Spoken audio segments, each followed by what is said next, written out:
Get out and take that child with you. The freezing Atlanta storm raged around us, but my husband's voice cut through the thunder with crystal clarity. The passenger door of his luxury sedan was kicked wide open. The icy rain poured in, soaking the pristine leather seats. He reached across me, shoved my shoulder hard, and threw my cheap diaper bag straight into the flooded gutter. Chloe, the woman he was leaving me for, sat in the driver's seat, adjusting her rearview mirror. She popped her expensive lip gloss, laughed softly, and said, "You better hurry up and get out. That nappy hair of yours is going to shrink right up in this weather." My husband slammed his foot on the gas before I even had both feet fully on the pavement. The car sped away, splashing freezing mud across my legs as I stood there in the dark, shielding my 1-month-old baby girl from the storm. Just as my knees began to give out, a massive bulletproof BMW pulled up smoothly to the curb. The rear door opened. A man in a tailored suit stepped out into the rain holding a large umbrella. Before I could even react, he looked at me, his voice thick with suppressed anger. "I have been looking for you for 5 years. My name is Nia, 29 years old, and somehow still healing from the wounds the person I trusted most inflicted on me. As a cosmetic chemist, I eventually built an empire, but getting there required surviving a betrayal that almost destroyed me. Before I continue this story, let me know where you are watching from in the comments below. Hit like and subscribe if you have ever been pushed to your absolute breaking point, only to come back stronger than anyone imagined. Growing up in a working-class neighborhood in Atlanta meant I had to fight for every opportunity. I did not come from a legacy family. I did not have light skin or loose curls, the things my husband DeAndre and his elite circle secretly worshipped. I just had my brain, my degree in chemistry, and a relentless drive. But DeAndre knew exactly how to dim my light. The night he threw me out into the street was the culmination of years of emotional starvation. We were supposed to be driving home from a tense dinner where he had berated me for wearing a dress he deemed too cheap for his image. He was the regional sales director for a massive cosmetics firm, always obsessed with appearances. I was just the exhausted wife who had given birth 4 weeks prior. The argument in the car had escalated quickly. I had finally confronted him about the hotel receipts I found in his jacket. I confronted him about Chloe. Chloe was his coworker. She came from a wealthy, connected family. She was everything his toxic relatives told him he deserved. Instead of apologizing or denying it, DeAndre simply snapped. He told me he was done pretending. He told me I was dragging him down, that I was an embarrassment to his rising status, and that Chloe was his true match. When the rain started coming down in sheets, he did not care. He ordered Chloe to pull over in the worst part of town. The physical sensation of that moment will stay with me forever. The wind howled through the empty street, biting at my exposed skin. I clutched my daughter Zuri tightly against my chest, wrapping my thin coat around her tiny body to block the freezing rain. The water soaked through my clothes instantly. My feet, shoved into flimsy flat shoes, were submerged in freezing puddles. I watched the red taillights of DeAndre's car disappear around the corner, leaving me completely alone. I had no phone. It was in my purse, which was still in his car. I had $20 in my pocket and a diaper bag slowly sinking into the mud. Panic clawed at my throat. I looked around the desolate street, searching for an awning, a bus stop, any kind of shelter. Zuri began to cry, a high and thin wail that shattered my heart. I whispered promises to her that I did not know how I would keep. I told her Mommy had her, that everything would be okay. But I was shaking so violently I could barely stand. That was when the black BMW glided through the storm and stopped just inches from where I stood on the curb. The headlights cut through the heavy rain, blinding me for a second. My first instinct was fear. A luxury vehicle in this neighborhood at midnight usually meant trouble. I took a step back, shielding Zuri even more. But the man who stepped out was not a threat. He was older, perhaps in his late 50s, with an aura of absolute authority. He wore a dark, immaculate suit and carried a wide black umbrella. He stepped right into the freezing puddle without even glancing down at his expensive shoes. He held the umbrella over me, blocking the rain. I blinked through the water dripping from my eyelashes. I did not know him, but he looked at me with a mixture of relief and intense fury. "Naya," he said, his voice steady against the wind, Get in the car. Your child is freezing. I hesitated, my survival instincts screaming. Who are you? I managed to ask, my teeth chattering uncontrollably. How do you know my name? He gently guided me toward the open door of the warm leather-lined back seat. My name is Elias Sterling, he said, and I have been looking for you for 5 years. The name hit me like a physical blow. Elias Sterling, the billionaire venture capitalist, the man who funded the biggest black-owned tech and beauty startups in the country. But why would he be looking for me? I collapsed into the back seat, the warmth of the heater immediately enveloping us. Zuri quieted down, nestled against my chest.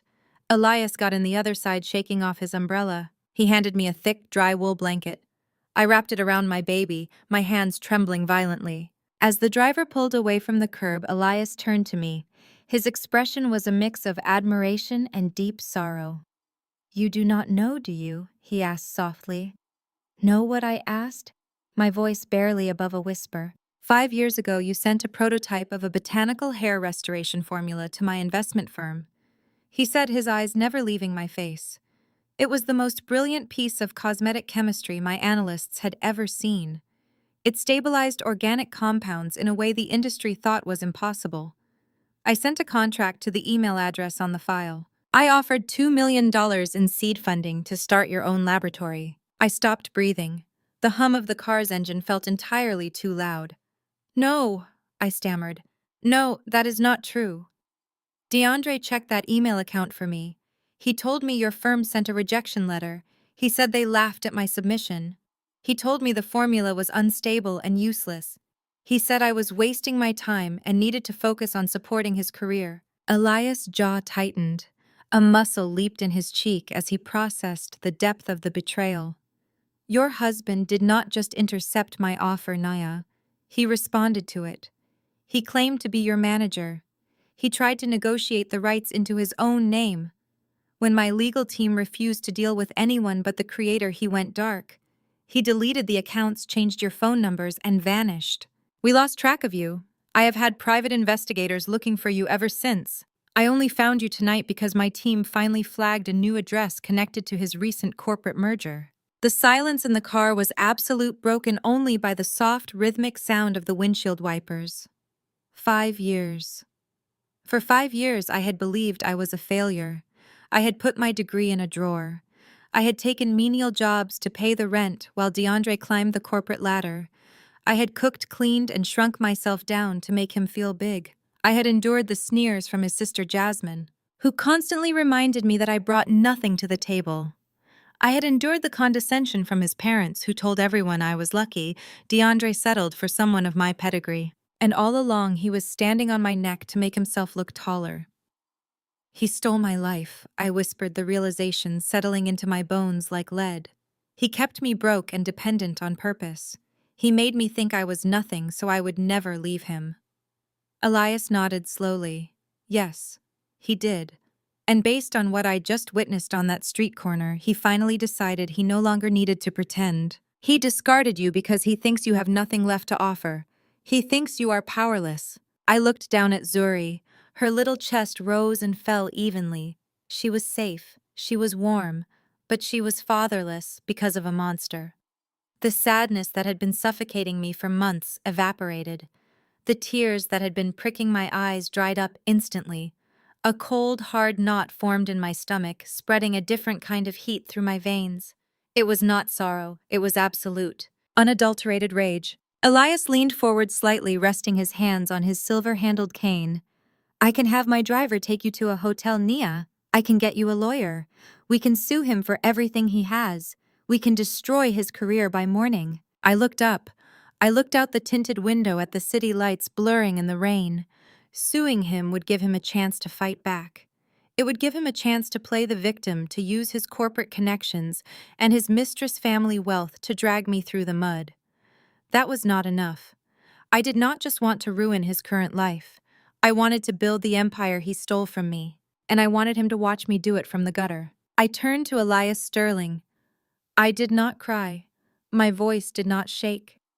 I do not want a ride to a hotel.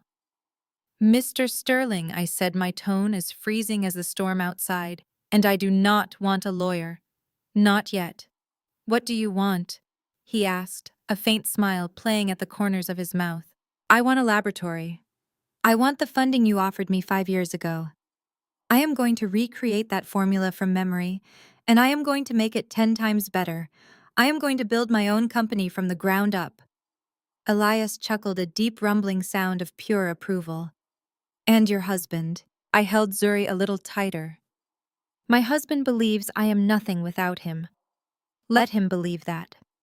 Let him climb his corporate ladder. Let him marry his wealthy mistress. Let him get right to the very top. I want him to feel safe. And when he reaches the peak, I am going to be the one to push him off. Elias reached into his jacket pocket and pulled out a sleek black business card. He handed it to me. Be at my office at 8 tomorrow morning. We have work to do. I took the card, gripping it so tightly the edges dug into my palm. The rain continued to batter the roof of the car, but I no longer felt the cold. The naive, insecure girl who got in DeAndre's car that evening was dead, washed away in the storm. The woman who sat in the back of the BMW was something else entirely. I was going to take back my crown, and I was going to make sure DeAndre lost absolutely everything. Fast forward 5 years. The air inside Onyx Crown always smelled of crushed lavender and cold-pressed argan oil. I formulated that signature scent myself. Over the past 5 years, I had transformed my pain into a multi-million-dollar reality. Onyx Crown was no longer just a dream scribbled in a notebook. It was the most exclusive high-end Black-owned salon and wellness spa in Buckhead, Atlanta. We did not just accept walk-ins. Our client list was a closely guarded secret filled with A-list actors, elite athletes, and the city's top executives. The floors were imported black marble polished so highly they reflected the crystal chandeliers above. Every detail was curated to provide a sanctuary for Black women who demanded nothing but absolute perfection. My days of standing in the freezing rain were over. I spent my mornings in my private laboratory on the top floor perfecting new organic compounds and my afternoons managing an empire that was expanding across the East Coast. Elias Sterling had kept his word. He gave me the funding, but I did the work. I built this fortress with my own 2 hands. And I made sure it was a place where women who looked like me with natural hair and deep brown skin were treated like absolute royalty. It was a busy Tuesday afternoon. I was in my glass-walled office on the mezzanine level, reviewing the final blueprints for our new Chicago location. The soundproofing in my office usually blocked out the ambient noise of the salon below. But even through the thick acoustic glass, I heard the sharp, unmistakable sound of someone screaming. I glanced down at the main reception area. The serene, spa-like atmosphere was being shattered by a woman standing at the front desk. She was waving a designer handbag frantically, her voice echoing off the marble walls. I did not need to see her face to recognize the entitlement dripping from every word. It was a voice that used to haunt my nightmares. It was Jasmine, DeAndre's younger sister. I set my pen down. I leaned back in my leather chair and watched the scene unfold on the security monitors on my desk. I could hear the audio perfectly. "Do you know who I am?" Jasmine shrieked at my lead receptionist, Kiara. Kiara was a brilliant young woman, a college student I was personally mentoring. She stood behind the desk, her posture perfect, maintaining a calm and professional demeanor despite the verbal assault. "I apologize," Mom Kiara said smoothly, "but as I explained, our VIP suites are booked 6 months in advance. We cannot accommodate a walk-in appointment for a diamond facial today, regardless of who you are." Jasmine slammed her hand flat against the reception desk. The loud smack made several clients in the waiting area turn their heads in shock. "I am not a walk-in," Jasmine sneered. "I am legacy. My family practically built this city. My brother is DeAndre. He is the regional director of the biggest cosmetics firm in the Southeast. He is closing a $70 million merger on Friday.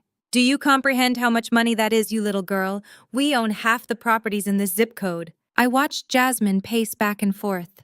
She was wearing a loud, heavily branded outfit that screamed new money and deep insecurity.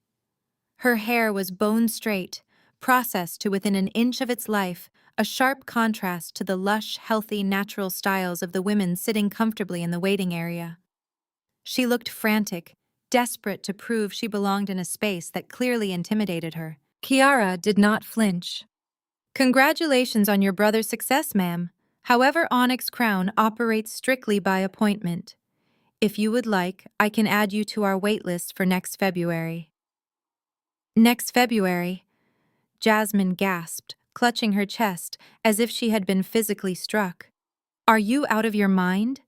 I have a gala to attend this weekend. I need the suite today.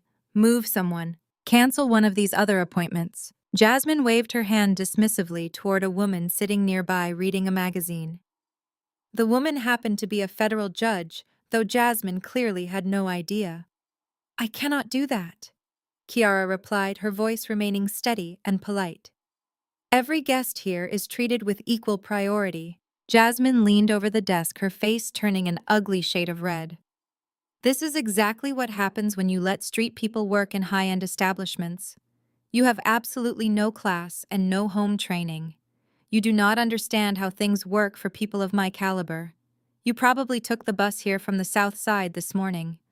My brother is about to be a CEO. My family donates thousands of dollars to my HBCU Alumni Association every single year. I am a Spellman woman. We demand respect." Kiara's smile tightened just a fraction, but she held her ground. "Mom, I am going to have to ask you to lower your voice. You are disturbing our guests." "Do not you dare tell me to lower my voice," Jasmine yelled, pointing a French manicured finger just inches from Kiara's face. "You are nothing but a glorified secretary. I am tired of this ghetto attitude ruining Buckhead. This place is supposed to be exclusive, but clearly they let just anyone stand behind the counter." "Bring me the manager." "Actually, no. Do not bring me the manager. Bring me the owner, right now. I want the owner down here this instant, and I'm going to stand right here and watch while they fire you." I watched the monitor for another few seconds. Jasmine was vibrating with rage, her chest heaving, fully believing she had won the interaction.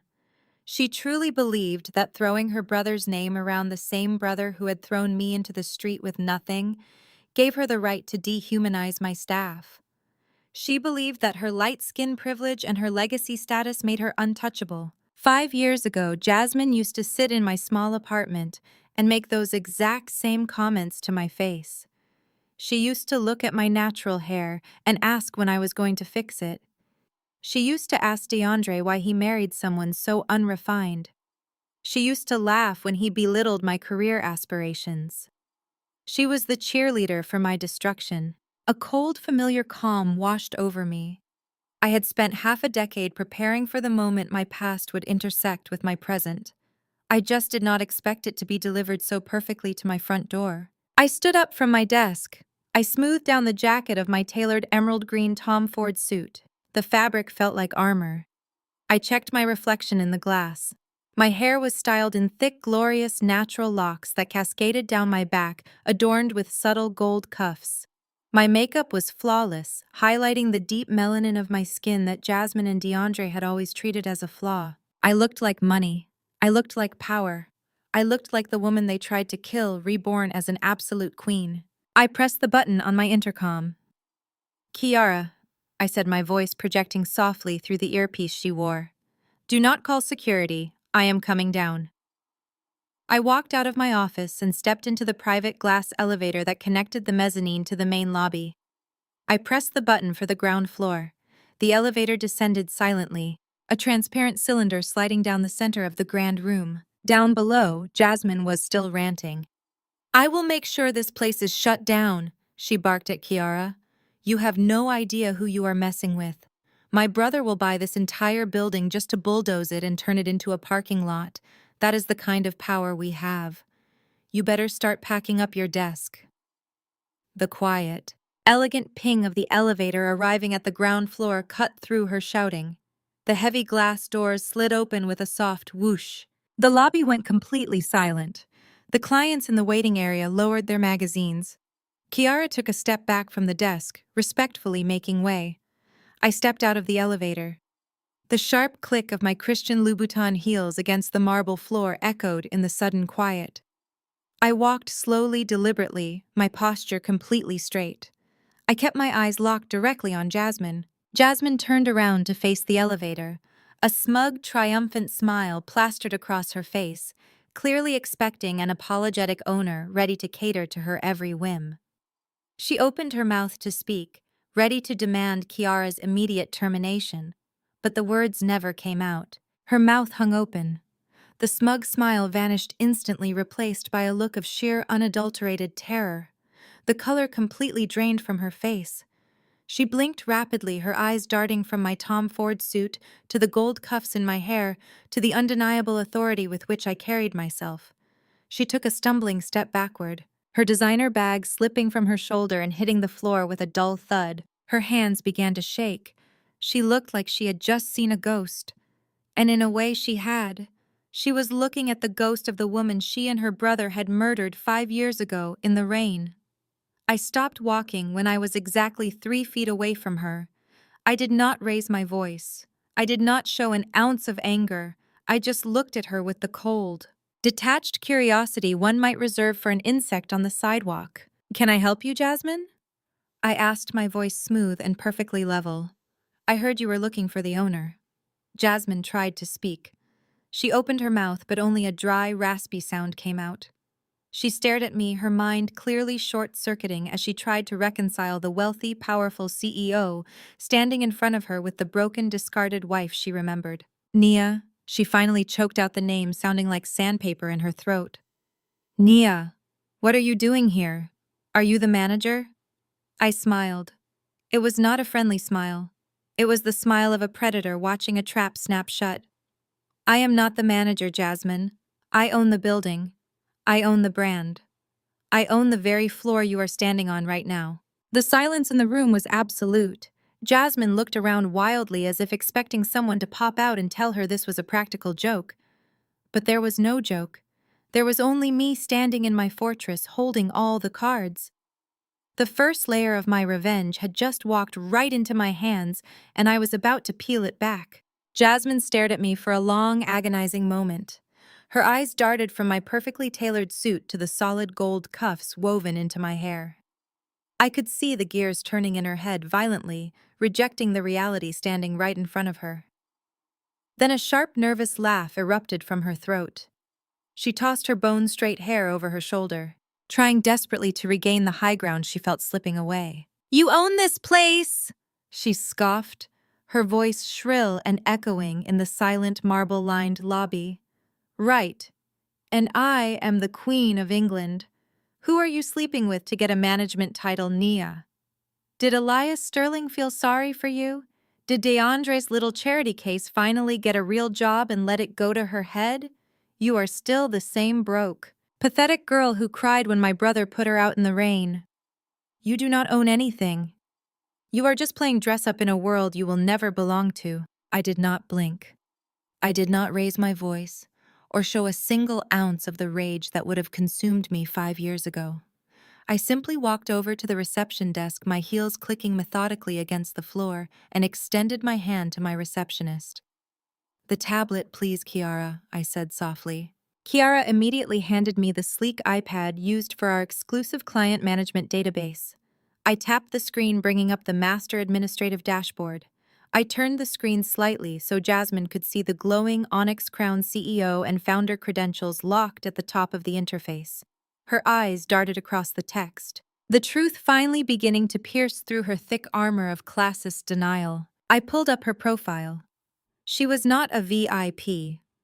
She was merely on our lower-tier waiting list, clinging to a basic profile she had created months ago in hopes of gaining entry. I tapped the red delete icon. "Membership revoked," I stated calmly. "But that is just housekeeping. Let us talk about legacy, Jasmine."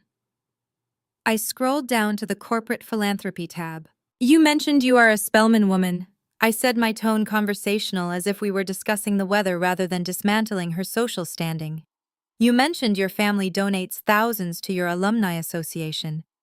That is wonderful. I am a massive advocate for supporting historically Black colleges and universities. In fact, Onyx Crown is the primary corporate sponsor for the Atlanta Alumni Chapter's annual gala. We provide a $50,000 scholarship fund every spring to support young Black women entering the STEM fields. Jasmine swallowed hard, her bravado faltering. Her hands clutched her designer bag tighter. What does that have to do with anything? I tapped a button on the screen. A prompt appeared asking to confirm the permanent cancellation of the recurring annual grant. It has everything to do with this, I replied, making sure my voice carried across the quiet lobby. Because as the sole owner and CEO of this brand, I personally approve every single philanthropic endeavor. And my company operates under a very strict code of ethics. We do not align our wealth with organizations that harbor individuals who come into my establishment, disrespect my staff, and use their perceived legacy status to degrade other Black women. I pressed confirm. The system chimed softly, finalizing the transaction. I looked up at her, my expression completely flat. I just formally revoked the $50,000 scholarship. When your alumni board calls you tomorrow morning to ask why their biggest corporate sponsor suddenly pulled their funding, you can tell them it was because you threw a classless tantrum over a diamond facial. A collective gasp rippled through the luxurious waiting area. The federal judge sitting near the floor-to-ceiling window lowered her magazine completely, her eyes wide with undisguised approval. Two other clients' wives of prominent local politicians exchanged shocked but highly entertained glances. Jasmine was being publicly humiliated in front of the exact high society crowd she desperately wanted to impress. Jasmine turned a blotchy, mottled red. The veins in her neck strained against her skin, her hands clenched into fists at her sides. "You cannot do that," she hissed, taking a threatening step toward the desk. "You cannot just cut off funding. My family will ruin you. My brother is closing a $70 million corporate merger on Friday. He will buy this entire block and have you evicted. You are a delusional hood rat." She reached into her bag with shaking hands and pulled out her phone. "I am calling DeAndre right now. He is going to call his corporate lawyers. We are going to sue you for discrimination. We are going to take every single thing you have and put you back in the gutter where you belong." She tapped her screen aggressively and hit the speakerphone button, holding the phone up like a weapon for the entire room to hear. The phone rang twice before a smooth, incredibly arrogant voice answered. "What is it, Jasmine? I am in the middle of a board meeting." DeAndre's voice filled the lobby. Hearing his voice after 5 years sent a brief phantom chill down my spine. It was the voice that had commanded me to get out of his car. It was the voice that had convinced me I was worthless. But the fear was gone, replaced by a cold, calculating anticipation. The fire in my veins quickly burned away any residual ghosts of my past. "DeAndre, you need to call the lawyers right now," Jasmine yelled, her voice breaking with a mixture of humiliation and unhinged rage. "I am at Onyx Crown, and your crazy ex-wife is here. She is pretending to own the place. She just insulted me in front of half the city and canceled my alumni scholarship. You need to come down here and put this delusional hood rat in her place. Tell her who you are. Tell her what you are about to do to this city." There was a pause on the other end of the line. A heavy, suffocating silence stretched over the speakerphone. Then DeAndre laughed. It was the exact same cruel, dismissive laugh I remembered from the night he left me and Zuri in the storm. "Nia," he said, his voice dripping with absolute venom. "Nia is there. Put her on." Jasmine thrust the phone toward me across the marble reception desk, a vicious sneer twisting her features. "Tell her, DeAndre. Put her in her place." I leaned in slightly, my hands resting calmly on the cool stone edge of the desk. "Hello, DeAndre," I said softly. "Well, well," DeAndre sneered through the speaker, his words echoing in the pristine lobby. "I see you finally found someone to give you a job. I always knew you would end up scrubbing floors or answering phones somewhere. Listen to me very carefully, Nia. You are going to apologize to my sister right now. You are going to give her whatever she wants, or I will personally call the actual owner of that establishment and make sure you are back on the street by the end of the day. You are nothing. You have always been nothing. Do not make me remind you of how easily I can erase you." Jasmine smiled triumphantly. She looked around the room, expecting the wealthy onlookers to be nodding in agreement, validating her brother's ruthless threat. Instead, they watched with silent, intense scrutiny. I let his words hang in the air. I let the silence stretch until it became suffocating for everyone but me. I let him feel the full, intoxicating weight of his own arrogance, knowing exactly how hard he was about to fall. I had spent the last 2 years paying top forensic accountants to track every single move he made. I knew he was inflating his revenues to look attractive to the conglomerate buying him out. I knew he was desperate. "Are you finished?" I asked quietly. "I am telling you what is going to happen," DeAndre snapped, annoyed by my lack of fear. I smiled. It was a cold, empty thing. I leaned closer to the phone, ensuring my voice was perfectly clear, slicing through his ego like a surgical blade. "Careful, DeAndre," I said, my words sharp and devastatingly precise. "The SEC might be interested in why your Q3 financial reports do not match your Cayman Island wire transfers." The silence that followed was not just heavy, it was absolute. It was the sound of a man plummeting from a great height and suddenly realizing his parachute was missing. The confident, booming executive on the other end of the line ceased to exist. DeAndre went dead silent. "DeAndre," Jasmine prompted, her voice suddenly losing its confident edge. Her phone hovered in the air between us. "DeAndre. Tell her she is crazy. Tell her to shut up." Nothing. Just the faint, hollow sound of static on the line. He could not speak. He knew that only someone with access to his deepest, most heavily guarded corporate secrets could possibly know about the Cayman Island accounts.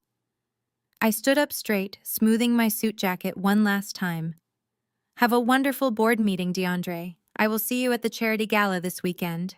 "Tell Chloe I said hello." I reached across the desk and tapped the red button on Jasmine's phone, instantly cutting the connection. Jasmine stared at the darkened screen of her phone, her mouth opening and closing wordlessly. The triumphant energy had completely drained from her body, replaced by a creeping, nauseating dread.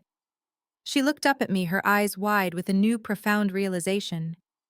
The illusion of her superiority had shattered into a million pieces on my marble floor. She finally understood that the woman standing before her was not a victim begging for scraps. I was an apex predator and her entire family was bleeding in the water. "Kiara," I said, not taking my eyes off Jasmine's pale face. "Yes, Miss Sterling," Kiara responded instantly, her posture flawless. "Please escort this woman off my property. If she refuses to leave, call building security. If she ever sets foot in Onyx Crown again, call the police and have her arrested for trespassing." I turned on my heel and walked back toward my private glass elevator. I did not look back. I did not need to. The frantic, stumbling sound of Jasmine's designer heels retreating quickly across the lobby floor was all the confirmation I required. The first layer of their arrogance had been peeled away, exposing the fragile, terrified rot underneath. The real war was just beginning, and I held every single weapon. 3 days later, the battlefield shifted from my polished marble lobby to the grand ballroom of the Four Seasons Hotel. The annual Heritage Foundation Gala was the crown jewel of Atlanta's Black high society. It was a room filled with generational wealth, political power, and corporate titans. For most, it was a night of philanthropy and networking. For DeAndre and his new wife, Chloe, it was a desperate lifeline. I knew from my forensic accountants that DeAndre's regional division was hemorrhaging money. He needed the upcoming corporate merger to hide his massive financial failures. And to secure that merger, he needed private investors tonight to bridge his capital gap. Chloe, with her family connections and her supposedly brilliant new product launch, was his golden ticket. They had no idea their golden ticket was a counterfeit. I arrived at exactly 8 o'clock. I did not slip in quietly through a side door like I would have 5 years ago. I walked through the main double doors on the arm of Elias Sterling. Elias was a legend in these circles. When he entered a room, the room stopped breathing. And tonight, I was the woman standing beside him. I wore a custom floor-length gown made of midnight blue silk that draped perfectly across my skin. My hair was styled in an intricate regal crown of twists. I wore no necklace, letting the sheer elegance of my posture command attention. As Elias and I descended the grand staircase, the low hum of conversation in the ballroom began to die down. Heads turned, glasses were lowered. Whispers rippled through the crowd like a current of electricity. People recognized Elias instantly, but it took them a moment to place me. The last time most of these people had seen me, I was the quiet, poorly dressed wife trailing behind DeAndre, holding his coat and trying to make myself invisible. Now I was the owner of the fastest growing luxury brand in the city, standing shoulder to shoulder with a billionaire. Across the room, standing near a towering champagne pyramid, I spotted them, DeAndre and Chloe. DeAndre's jaw physically dropped. His cocktail glass tipped, slightly spilling amber liquid onto his expensive tuxedo shoes. Chloe gripped his arm, her light eyes wide with a mixture of confusion and sudden, sharp panic. They had clearly heard about Jasmine's humiliation at my salon, but seeing me here, in their exclusive domain, was a reality they were not prepared to face. Elias patted my hand where it rested on his arm. "Look at them panic," he murmured, a dangerous smile playing on his lips. "I am going to say hello to the mayor, Nia. Take your time. Enjoy the hunt." He stepped away into a crowd of eager politicians. I walked slowly toward the back of the ballroom, deliberately giving my enemies a moving target. I needed them to come to me. I grabbed a glass of sparkling water from a passing tray and stopped beside a massive, intricately carved ice sculpture of a swan. I did not have to wait long. "Well, look who decided to crash a party above her pay grade." The voice was shrill and laced with decades of unearned superiority. I turned slowly. It was Patricia, DeAndre's mother. Standing right behind her was Gregory, his father. They looked exactly as I remembered them. Patricia was draped in ostentatious jewelry that looked more like armor than accessories, her face pulled tight with disapproval. Gregory stood with his chest puffed out, holding a scotch glass like a weapon. "Hello, Patricia," I said calmly. "Gregory, it is a private gala. You cannot crash it. You have to be invited." Patricia scoffed, stepping closer, invading my personal space in an attempt to intimidate me. "Do not play games with me, Nia. We know exactly what you are doing. Jasmine told us about your little stunt at whatever that storefront of yours is called. You think because you tricked some rich old man into paying for a makeover and a fake business title that you are suddenly one of us." She leaned in, her voice dropping to a vicious hiss. "You are not one of us. You will never be one of us. You are a street girl who got lucky that my son had a moment of pity for you." I took a slow sip of my water. I felt no sting from her words. Patricia was a woman whose entire identity was wrapped up in the accomplishments of the men around her. She had nothing of her own but spite. "Your son did not pity me, Patricia," I replied evenly. "He used me, and when he realized he could not control me anymore, he tried to destroy me." Gregory stepped forward, his face flushed with anger. "Watch your mouth when you speak about my son. You are nothing but a bitter, jealous ex-wife. You stole our granddaughter in the middle of the night and hid her from us for 5 years. And now you show up here stalking DeAndre at his most important corporate event, trying to extort him." I almost laughed. "Stole her." DeAndre threw a 1-month-old baby into a freezing rainstorm and never once called to see if she survived the night. He did not care about Zuri, neither did they. They only cared about the optics of a broken family tree. "I did not steal Zuri," I said, keeping my voice low and perfectly composed. "DeAndre abandoned her. And as for extortion, I do not need a single dime from your son.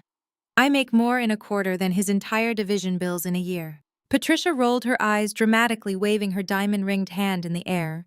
"Oh, please, stop the delusions. You are obsessed with him. You are obsessed because he finally upgraded to a woman of true pedigree. Chloe comes from a real family, a family with history, with wealth, with actual class.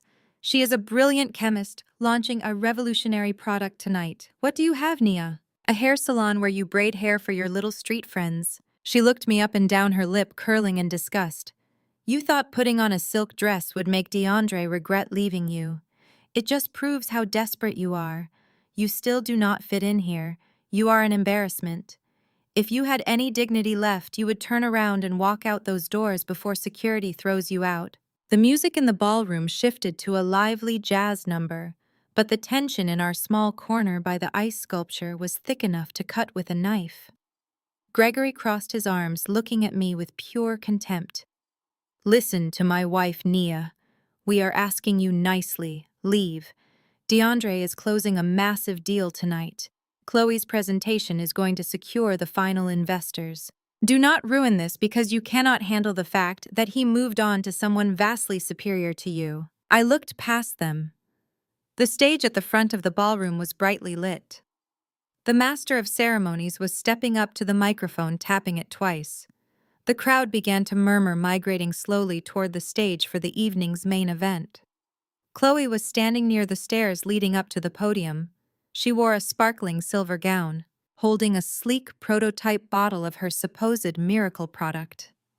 DeAndre stood beside her, kissing her cheek, playing the role of the supportive, powerful husband perfectly. They looked so confident. They looked like they had the entire world in the palm of their hands. They had built a beautiful, shining castle on top of a foundation of lies, theft, and my stolen intellectual property. And I held the detonator. I turned my attention back to Patricia and Gregory. Their faces were flushed with the thrill of bullying me, fully expecting me to burst into tears and run out of the room just like I used to when they verbally abused me at family dinners. They expected me to shrink. I did not shrink. I stepped closer to Patricia. I was taller than her in my heels, and I used every inch of that advantage to look down directly into her eyes. My expression was completely void of emotion. I was a blank, terrifying slate. I am not here to extort your son, Patricia, I whispered, my voice slicing through the jazz music with lethal precision. And I am not here because I am jealous of his new wife. I raised my hand and pointed a single perfectly manicured finger toward the brightly lit stage. The master of ceremonies was currently announcing Chloe's name. The crowd was beginning to applaud politely. Instead of defending myself, I simply held my gaze on Patricia. I want you to turn around, I said softly. I want you to take out your phone. Patricia frowned, genuinely confused by my lack of reaction. What are you talking about? I leaned in just a fraction closer, my voice carrying the absolute certainty of an executioner reading a final sentence. I said you might want to record this. Your new daughter-in-law is about to make history.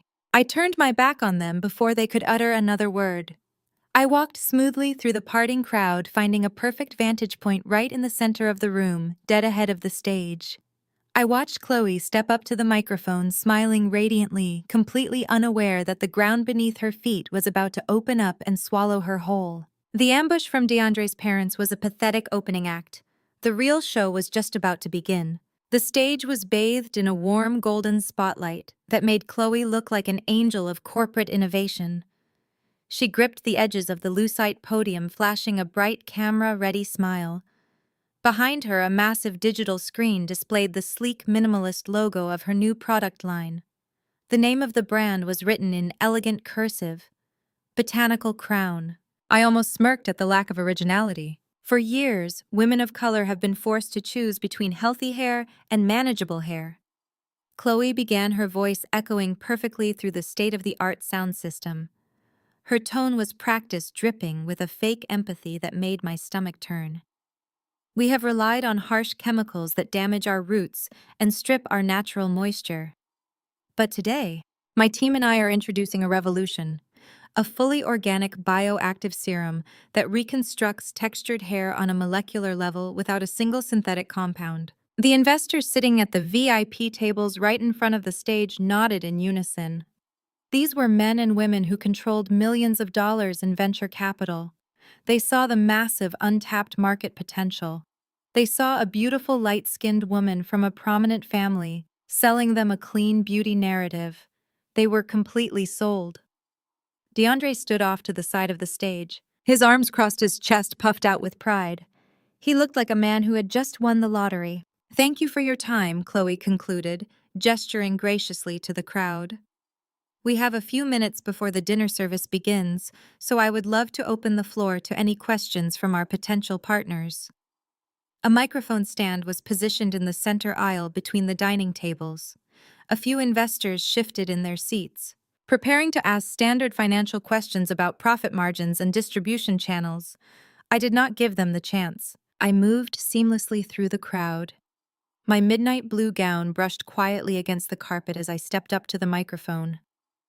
The bright spotlight shifted slightly, catching the gold cuffs in my hair and the sharp, uncompromising angles of my face.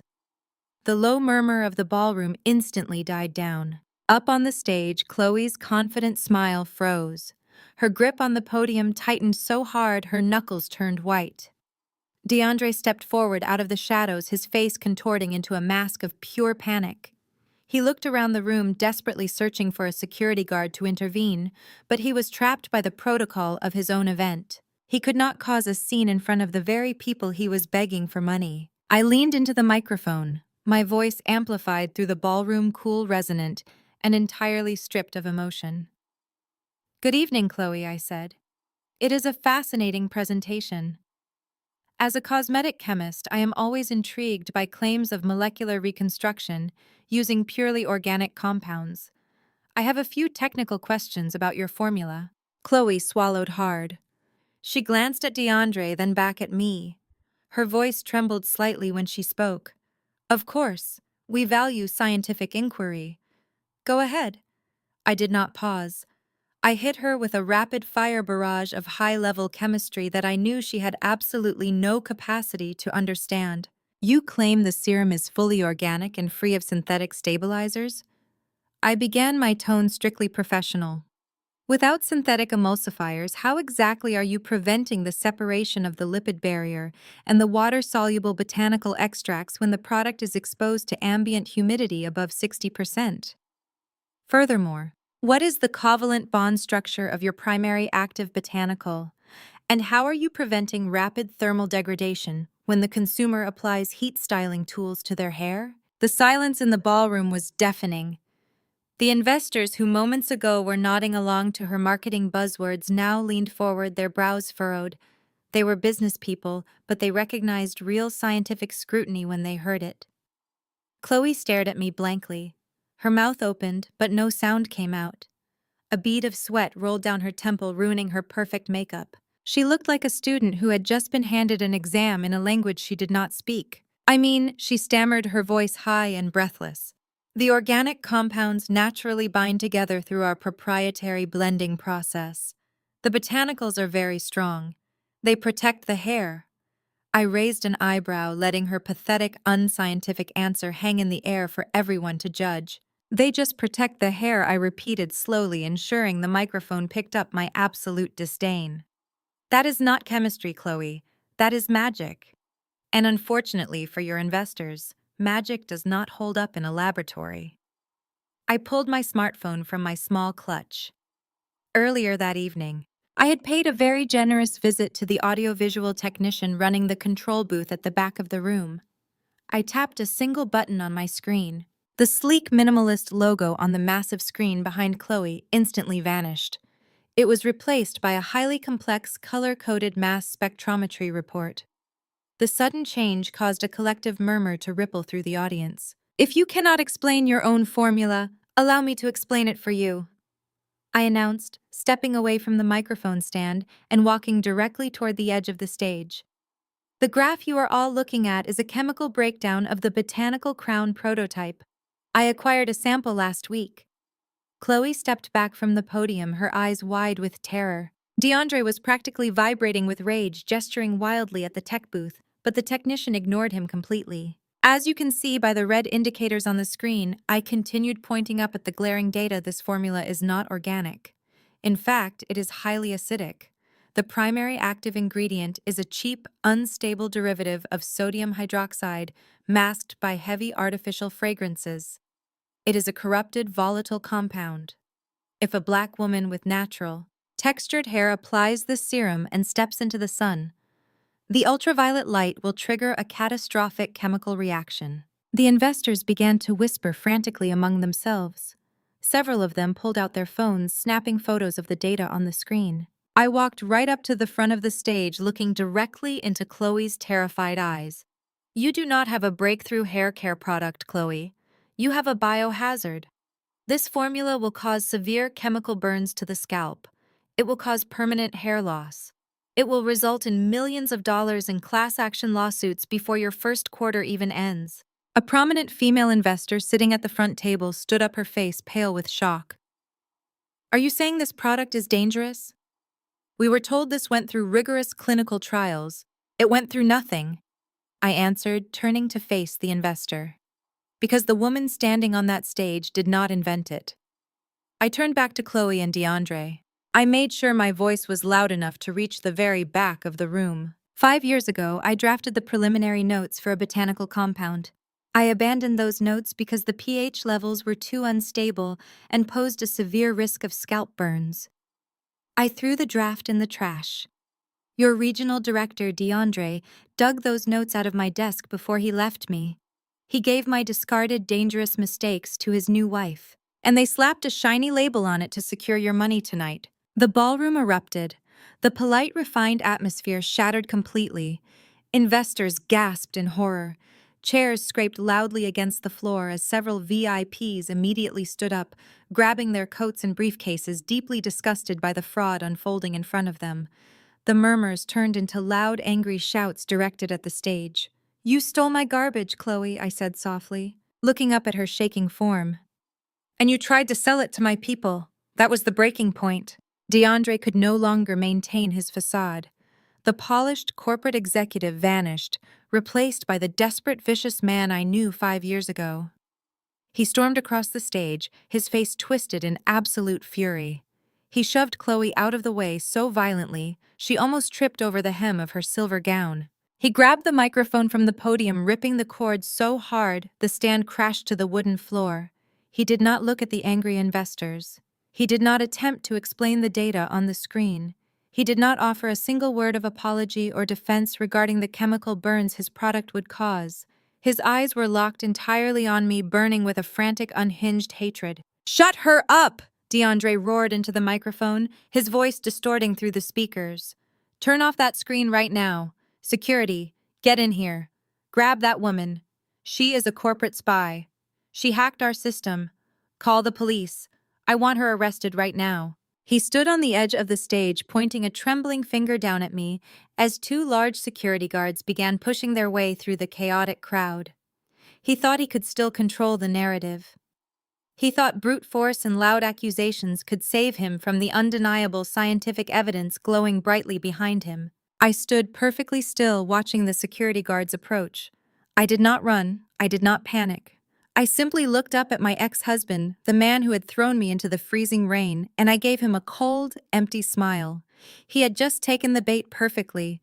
The trap was fully sprung. 2 hotel security guards reached the front of the stage, closely followed by 3 uniformed police officers, who had been stationed near the gala entrance. They pushed their way through the murmuring crowd of wealthy investors, their hands resting cautiously on their utility belts.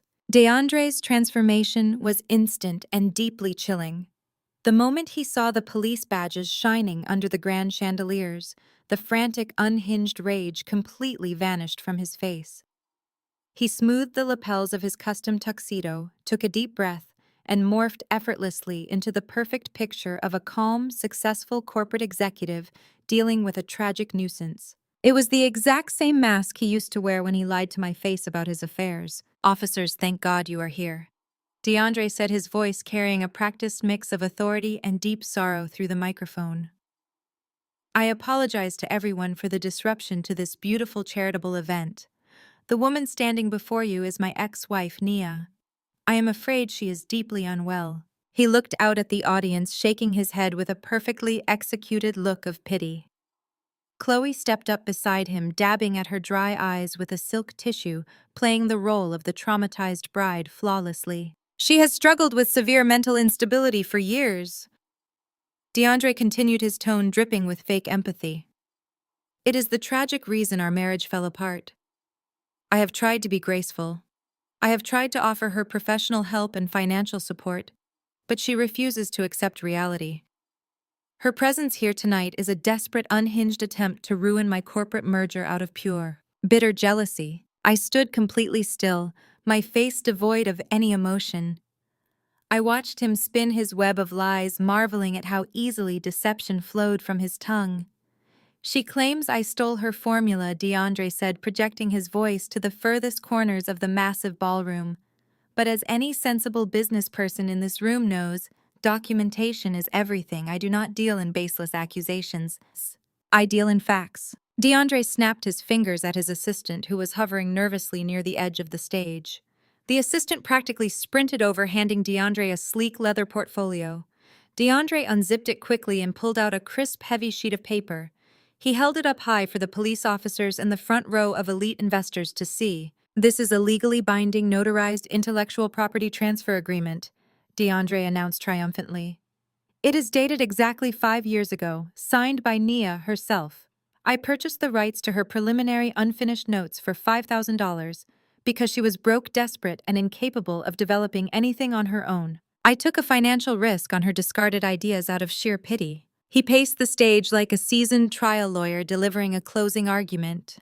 "My brilliant wife Chloe took those raw, useless notes and spent years refining them in a real laboratory into the safe, organic masterpiece we presented to you tonight. And now, seeing our massive success, seeing that I have moved on to a woman of true class and substance, my ex-wife has hijacked this event. She fabricated that ridiculous graph on the screen to cause a panic and extort me. This is textbook corporate espionage, defamation, and harassment." I watched the faces of the investors in the front row change. The shock and scientific outrage they had felt moments ago began to dissolve, replaced by skeptical, judging glances directed heavily at me. The narrative DeAndre was spinning was entirely too comfortable for them. The angry, jealous, unstable ex-wife who could not let go of a successful man. It was a stereotype they digested easily. They looked at my natural locks and my dark skin, then looked up at Chloe, whose light skin and delicate weeping demeanor fit perfectly into their biased idea of innocence. The elite crowd began to mutter among themselves. The gravity in the room shifted entirely in DeAndre's favor. He was giving them a reason to ignore the scientific data glowing on the screen behind him. He was giving them a reason to keep their money on the table. Before the police could even address me, a tall, broad-shouldered man stepped out from the VIP seating area. He wore a bespoke tuxedo and carried an air of generational wealth that demanded immediate compliance from everyone around him. It was Harrison Caldwell, Chloe's father. He walked straight up to the police officers, completely ignoring my existence as if I were a piece of trash stuck to his shoe. "I am Harrison Caldwell," he announced, his voice booming with arrogant authority. "My family is a primary sponsor of this foundation. This woman just committed a felony against my daughter and my son-in-law. She publicly slandered a multi-million-dollar brand in front of major shareholders. I want her in handcuffs right now." Harrison turned his head slowly, finally locking eyes with me. His gaze was pure ice, filled with the confidence of a man who had never been told no in his entire life. "You made a massive mistake tonight, little girl," Harrison threatened, his voice dropping to a vicious growl. "You do not understand the kind of power you just provoked. I am going to unleash a legal team so vicious you will not even be able to afford the clothes on your back when they are finished with you. I will sue you into utter oblivion. I will take your little salon. I will freeze every bank account you have ever opened, and I will make sure you spend the next 10 years locked in a federal cell for corporate fraud." The crowd nodded in silent agreement. They loved watching power assert itself. They enjoyed seeing someone who dared to step out of line put firmly back in their place. The lead police officer, clearly swayed by the immense wealth and political influence practically radiating from DeAndre and Harrison Caldwell, turned his attention to me. He unclipped his handcuffs from his belt. "Ma'am, I am going to need you to step away from the microphone," the officer said, his tone commanding and deeply impatient. "We need to take this outside immediately. You are causing a massive disturbance, and we have a formal complaint of trespassing, forgery, and harassment. Let us go quietly, or I will put you in cuffs right here in front of everyone and drag you out." I looked up at the stage. DeAndre was staring down at me over the clear acrylic podium. The look of distress he had worn for the police was completely gone. In its place was a dark, vicious smirk. His eyes gleamed with absolute, unadulterated triumph. He truly believed he had won. He believed that his forged piece of paper, his wealthy new father-in-law, and his polished corporate lies had once again crushed me into the dirt. He thought I was the exact same helpless, isolated girl shivering in the rain 5 years ago, about to be dragged away in disgrace, without a single person to defend her. He thought his trap was flawless. I did not move a single inch. I did not raise my hands in surrender, and I did not argue with the police officer. I simply kept my eyes locked on DeAndre's smug face, maintaining my cold, empty smile. I let him enjoy his victory for 3 more seconds. "Ma'am," the police officer barked, stepping aggressively closer and reaching out to grab my bare arm. "I am not going to ask you again. Turn around and put your hands behind your back." Before the officer's fingers could even brush the fabric of my silk gown, a sound like a thunderclap echoed through the massive space.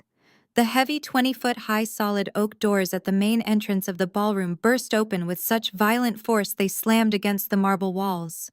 The loud crash echoed over the sound system, cutting through the murmurs of the crowd. Every single head in the room whipped around. The music completely stopped. Even the police officers froze in their tracks, their hands dropping away from me. Standing in the grand doorway, silhouetted against the bright lights of the lobby, was Elias Sterling. He stood tall, leaning slightly on his silver-handled cane, his face set in an expression of absolute terrifying fury. But he was not alone. Flanking him like a private, impeccably dressed army were 6 men and women in razor-sharp dark suits carrying thick leather briefcases. They were the senior partners of the most elite, ruthless corporate litigation firm in the state of Georgia. These were lawyers who did not argue in courtrooms. They destroyed entire corporations before a judge even saw the paperwork. The sound of their leather shoes marching in perfect unison against the hardwood floor sounded like a military drumbeat. The crowd of wealthy investors parted instantly, practically scrambling out of the way to let Elias Sterling and his legal team pass. Elias did not look at the police. He did not look at the investors. He walked straight down the center aisle, his eyes locked entirely on DeAndre, who was now gripping the podium so hard the acrylic was cracking under his hands. The smirk had been violently wiped from DeAndre's face, replaced by the pale, sickening realization that he had just brought a forged piece of paper to a billionaire's war. Elias stopped at the base of the stage. The lead police officer, who had been seconds away from putting me in handcuffs, immediately recognized him and took a respectful step back. Everyone in Atlanta knew Elias Sterling. They knew his wealth, his influence, and his absolute intolerance for foolishness. His presence alone was enough to freeze the entire room. "Mr. Sterling," Harrison Caldwell boomed, stepping forward to intercept Elias, his face flushed with indignation. "I do not know what kind of relationship you have with this unstable woman, but she just ruined a multi-million-dollar presentation. We are having her arrested. I suggest you step aside before your reputation is dragged down with hers." Elias slowly turned his head to look at Harrison. The billionaire did not raise his voice. He did not even look particularly angry when he spoke to the older man. He just looked profoundly bored. Harrison Elias said smoothly, his voice carrying effortlessly, without a microphone. "Your daughter is standing on a stage trying to sell battery acid to black women, and your son-in-law just handed a forged federal document to a police officer.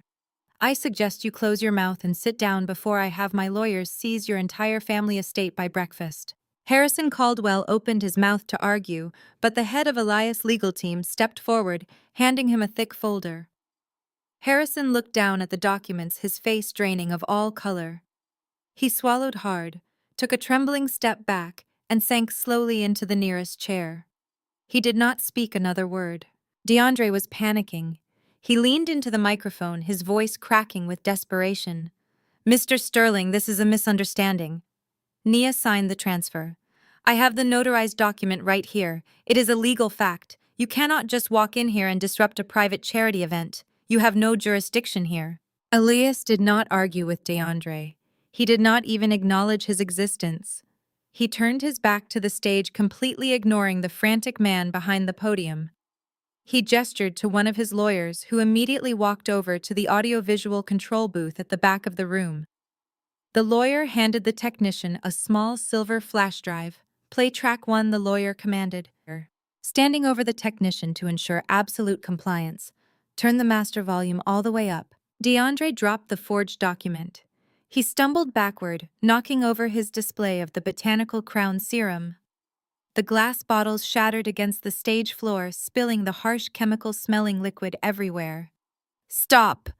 DeAndre yelled, his voice echoing wildly through the room. Security, stop them! Do not play that! I own this event. I demand you cut the power. But the security guards did not move. The police officers did not intervene. The entire ballroom held its breath, captivated by the sheer terrifying power Elias Sterling commanded. The massive speakers mounted on the walls crackled to life. First, there was the heavy rhythmic sound of rain. It was loud and violent, the unmistakable sound of a massive thunderstorm beating against the roof of a car. Then the rhythmic swish of windshield wipers sliding back and forth across glass. It was the audio from the dashcam of Elias BMW recorded 5 years ago on the exact night DeAndre threw me and Zuri into the street. The microphone on that luxury vehicle was military grade. It picked up every single sound with devastating crystal clarity. Over the sound of the storm, a car door slammed, then a voice rang out through the grand ballroom. It was DeAndre's voice. But it was not the polished professional tone he used for investors. It was cruel, arrogant, and dripping with venom. "Get out and take that child with you," the recorded DeAndre screamed over the speakers. A collective gasp rippled through the gala attendees. People covered their mouths in horror. Then a second voice on the recording spoke. It was Chloe laughing softly over the sound of the rain. "You better hurry up and get out. That nappy hair of yours is going to shrink right up in this weather." Every single eye in the room snapped to Chloe. Her carefully constructed image of grace and innocence shattered instantly. The wealthy investors, the politicians, and the socialites stared at her with open, undisguised disgust. Chloe physically recoiled, covering her face with her hands, as if she could hide from the sound of her own cruelty being broadcast to the most important people in her world. But the recording was not finished. The sound of DeAndre's car speeding away echoed through the speakers. Then a few moments later, his voice came back. It was a phone call he made from his car, picked up clearly by Elias' dashcam as he drove past my location. DeAndre's voice filled the silent ballroom, echoing off the chandeliers and the marble walls, sealing his fate forever. "I forged her signature on the IP docs, Chloe," the recorded voice bragged, followed by a dark, triumphant laugh. "I signed her name right over the line. As long as we leave her in the hood with the brat, she will never have the money to hire a lawyer to prove it. She is nothing. The formula is ours now." The recording clicked off. The silence that followed was heavier than the storm on that audio track. It was the crushing, suffocating silence of total annihilation. The air was sucked completely out of the room. Not a single person moved, not a single glass clinked. The police officers who had been ready to arrest me slowly turned around to look at DeAndre. Their expressions had hardened into stone. The lead officer reached for his radio, speaking in a low, serious tone, to request backup for a major corporate fraud arrest. I looked over at Patricia and Gregory. DeAndre's parents were standing near the ice sculpture, their faces frozen in masks of absolute horror. Patricia was trembling so violently she had to grip the edge of the table to stay upright. Gregory stared at the stage, his chest heaving. The son they had worshipped, the son they had used to belittle and degrade me for years, had just confessed to grand larceny, forgery, and the heartless abandonment of his own newborn child in front of the most powerful people in the state. Their precious legacy was completely irreversibly destroyed. I watched Patricia and Gregory turn away from the stage. The arrogant, boastful parents who had just threatened to have me thrown out were now scrambling for the nearest exit. They kept their heads down, desperately trying to avoid the judgmental stares of the high society friends they had spent decades trying to impress. They were leaving their golden child behind, abandoning him just as quickly as he had abandoned me. On the stage, the fallout was instantaneous. Chloe lowered her hands from her face. She looked at DeAndre not with love, but with pure, calculating survival instinct. The wealthy, connected woman who had gladly helped him steal my life realized she was about to go down with a sinking ship. She took a large, deliberate step away from him.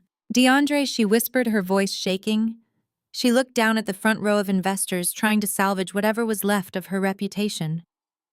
"I did not know. He lied to me. I thought she signed the papers willingly." "Shut up, Chloe." DeAndre snapped, spinning around to face her, his eyes wild with panic. "You knew exactly what I did. You helped me draft the fake notary stamp." He turned back to the crowd, raising his hands in a desperate, pathetic gesture of surrender. That audio is doctored, he pleaded, his voice cracking. It is a fake. Elias Sterling is a tech billionaire. He used artificial intelligence to fake my voice. You all know me. I am a respectable businessman. No one believed him. The desperation radiating from his body was suffocating.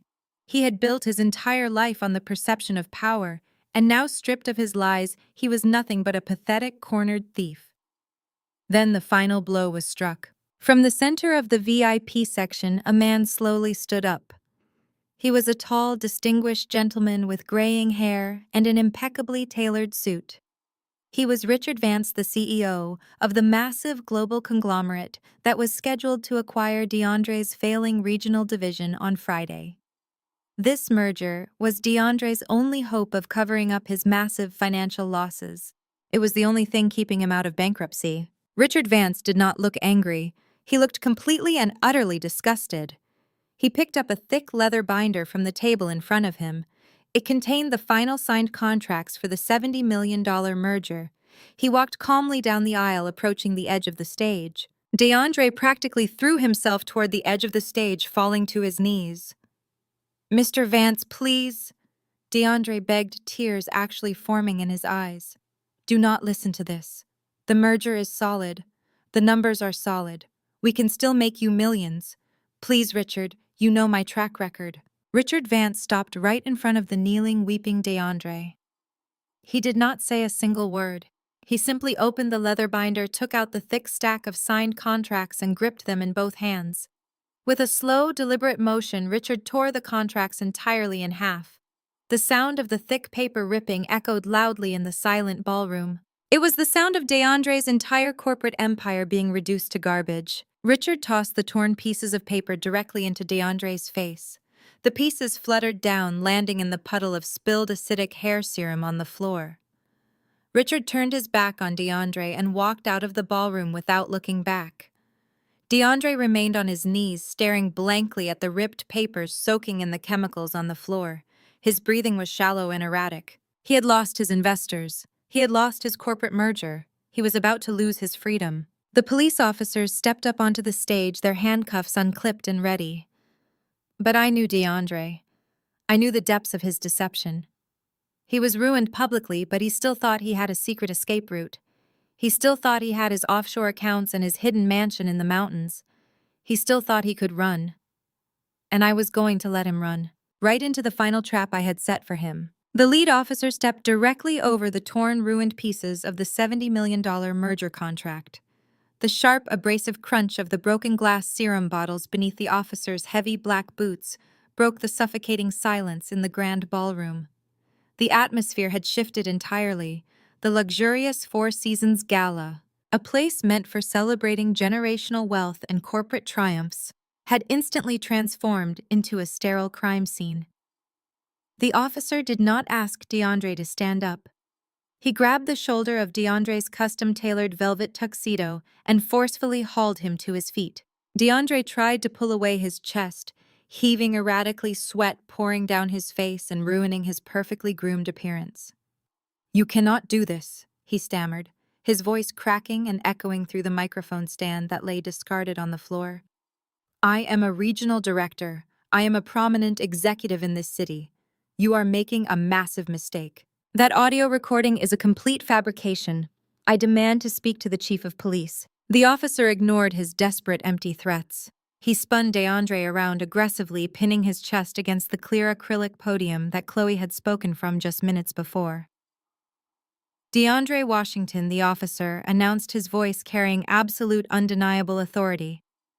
"You are under arrest for corporate fraud, grand larceny, and the forgery of federal documents. You have the right to remain silent. Anything you say can and will be used against you in a court of law." The heavy steel handcuffs clicked around DeAndre's wrists, locking his hands firmly behind his back. The sound was incredibly sharp in the quiet room. It was the undeniable sound of a carefully constructed empire collapsing into dust. The wealthy investors and elite socialites watched with cold, clinical detachment. These were people who worshipped power, capital, and flawless public images. DeAndre had just lost all three simultaneously. He was no longer a peer to be respected. He was a liability to be avoided at all costs. The corporate litigators Elias Sterling had brought with him stood in a perfect, intimidating line at the base of the stage. They watched the arrest procedure with absolute professional indifference, their eyes tracking every movement to ensure the police followed protocol perfectly so DeAndre could not slip away on a technicality later. DeAndre twisted his head around, violently fighting against the officer's tight grip on his arms. He looked desperately out into the crowd of disgusted faces until he finally found Chloe. She had retreated from the center of the stage and was standing near the edge of the VIP tables. She had her arms crossed tightly over her chest, her posture rigid, her face a mask of cold, calculating realization. "Chloe." DeAndre begged, his voice high-pitched and frantic, stripped of all its usual arrogant bass. "Chloe, please, call your father right now. Call his legal team. Have them meet me at the downtown precinct immediately. Tell them they need to bring the bail money. We can fix this baby. I still have the offshore accounts. We have resources. We can fight this in court and clear our names. Do not just stand there and watch them take me." Chloe did not move a single inch to help the man she had vowed to love and support. She slowly looked him up and down, taking in the pathetic sight of the man she thought was her golden ticket to becoming a corporate queen. She saw a man in handcuffs, his expensive tuxedo covered in spilled toxic chemicals and shredded legal contracts, begging her like a cornered animal in front of her entire social circle. She saw her own pristine reputation being dragged straight through the mud of his incompetent lies. Her survival instinct overrode any fake affection she had ever pretended to feel for him. Chloe walked slowly back toward the edge of the stage. She stopped just out of his physical reach. She did not look at him with love, and she certainly did not look at him with pity. She looked at him with pure, unadulterated disgust. "Do not ever speak to me again," Chloe said, her voice dripping with lethal venom, ensuring the surrounding investors heard her clear separation from his crimes. "You lied to me from the very beginning. You told me you were a massive success. You told me you owned that formula. You are nothing but a common, pathetic thief who used my family name and my connections to cover up your own miserable failures. But Chloe, we are married." He pleaded, tears of pure panic finally spilling over his eyelashes. "You are my wife. You have to help me." Chloe raised her left hand into the air. The massive, flawless diamond engagement ring he had bought with stolen corporate funds caught the light of the chandeliers. She pinched the diamond between her fingers and slid the heavy ring off in one smooth, practiced motion. "I am not going down for a broke fraud," she snapped. She tossed the ring forward. It hit DeAndre's chest and dropped directly into his handcuffed hands, clinking sharply against the cold metal restraints. It was the ultimate rejection, the physical manifestation of his fake life being thrown back in his face. Chloe turned her back on him without another word. She walked briskly off the stage, joining her deeply humiliated father, and they disappeared into the crowd of whispering elites, leaving DeAndre completely and utterly isolated. He let out a pathetic, strangled sound of despair. The police officers yanked him backward, marching him roughly off the stage and forcing him down the center aisle of the grand ballroom. The crowd parted for him immediately, but no one offered a single word of sympathy. They shrank away from him as if his failure was a highly contagious disease. I stood perfectly still beside Elias Sterling as DeAndre was marched right past us.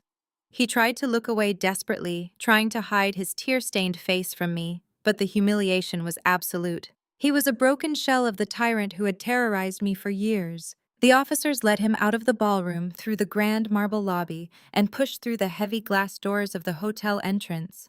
The weather outside had shifted. A light freezing drizzle had begun to fall over the city of Atlanta. The flashing red and blue lights of the police cruisers reflected brightly off the wet pavement and the sleek glass windows of the hotel.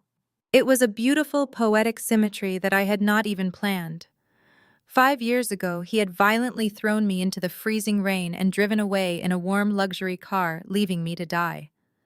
Tonight, he was the one being shoved into the back of a hard plastic police seat in the freezing rain, and I was the one standing in the warmth of the lobby, completely untouched by the storm. The lead officer pushed DeAndre's head down firmly, forcing him into the confined space of the cruiser. Just before the officer slammed the heavy door shut, DeAndre looked up. He looked through the rain and the flashing lights right into my eyes. I did not smile. I did not point or gloat or wave goodbye. I just looked at him with absolute terrifying emptiness. I wanted him to know that I felt nothing for him anymore. His power over me was gone. He was completely erased from my emotional world. I had taken his dignity, his career, his wife, and his reputation, and I had done it without raising my voice. The heavy metal door of the cruiser slammed shut, sealing him inside. The police car pulled away from the curb, its sirens wailing as it disappeared into the dark, wet streets of the city. Elias Sterling stood beside me, resting both hands on his silver cane. "You executed that flawlessly, Nia," Elias murmured, watching the taillights fade into the distance. "He has nothing left." I turned away from the glass doors, my face completely neutral. "He thinks he has nothing left," I corrected softly. "But a rat always has a secondary escape route. We just have to wait for him to take it." Hours later, the luxurious warmth of the Four Seasons was a distant memory for DeAndre. He sat shivering in the cold concrete holding cell of the downtown police precinct. The smell of bleach and stale sweat permeated the air. The stark, undeniable contrast from his elite life to this miserable cage was slowly driving him out of his mind. But the war was not entirely over. DeAndre was a survivor built on deception, and his arrogant mind was already racing, searching for a way out. When the guard finally approached the bars and informed him he was granted his single phone call, DeAndre did not hesitate. He did not call his parents, who had abandoned him at the gala and turned off their phones. He did not even attempt to call a defense attorney, knowing he could not afford a retainer. He dialed a burner number from memory. His hands shook violently as he held the heavy, greasy plastic receiver to his ear. The phone rang 3 times before a gruff, cautious voice answered on the other end. DeAndre looked around the empty holding cell, pressing his face against the metal wall and lowering his voice to a desperate, frantic whisper. "It is me!" DeAndre breathed, sweat dripping down the back of his neck despite the freezing temperature of the cell. "Everything fell apart tonight. The corporate merger is completely dead and the police have me locked up. I need you to execute the contingency plan immediately. Do not ask questions, just do it." There was a pause on the line, followed by a grunt of acknowledgement. "Drain the offshore accounts right now," DeAndre commanded, his eyes darting toward the cell door to ensure the guards were not listening. "Transfer every single cent of that hidden money into the untraceable cryptocurrency wallets we set up last year. And prepare the secret house in the mountains. Turn on the perimeter security systems, activate the cameras, and make sure you stock the wall safe with the bearer bonds." DeAndre gripped the phone tighter, a twisted, desperate smile slowly forming on his face as he convinced himself he still had control. "I am going to use a local loan shark to post my bail by tomorrow night," he whispered fiercely. "And the second I am out of here, I am driving straight there, and I am disappearing for good. They think they took everything from me. They think they ruined me in front of the whole city, but they do not know about the house. They do not know about the hidden money. Just get it ready. I am coming home." It took 24 agonizing hours for the loan shark to process the exorbitant bail amount. DeAndre spent every second of that time pacing the freezing concrete floor of his holding cell, listening to the echoing shouts of other inmates. He had been forced to use his one phone call to contact a violent, predatory underground financier he had met years ago in a backroom poker game. To secure his release, DeAndre had agreed to a crushing 300% interest rate, promising to deliver the cash by midnight the following day or face lethal consequences. When the guard finally unlocked the heavy iron door and handed him his personal effects in a clear plastic bag, DeAndre snatched them without a single word of gratitude. He walked out of the downtown precinct into the harsh, unforgiving glare of the late afternoon. The sky above Atlanta was an angry, bruised purple, threatening another massive downpour. He pulled out his phone. The screen was cracked from when he dropped it on the stage at the gala, but it still functioned. He dialed his parents' number, immediately desperate for an ally. It went straight to a generic voicemail. He tried his sister Jasmine next. The automated voice told him the number was no longer in service. He had been blocked. He checked his email, hoping for a message of support from his corporate lawyers. There was nothing but a formal legal notice of his immediate termination from the company, completely stripping him of his severance package and voiding his stock options. He was a ghost. The elite status-obsessed circle he had sacrificed his own wife and child to join had completely erased him in less than a day. He shivered in his ruined velvet tuxedo. The toxic hair serum from the broken bottles had dried into a stiff, foul-smelling crust on his lapels and trousers. He needed a car.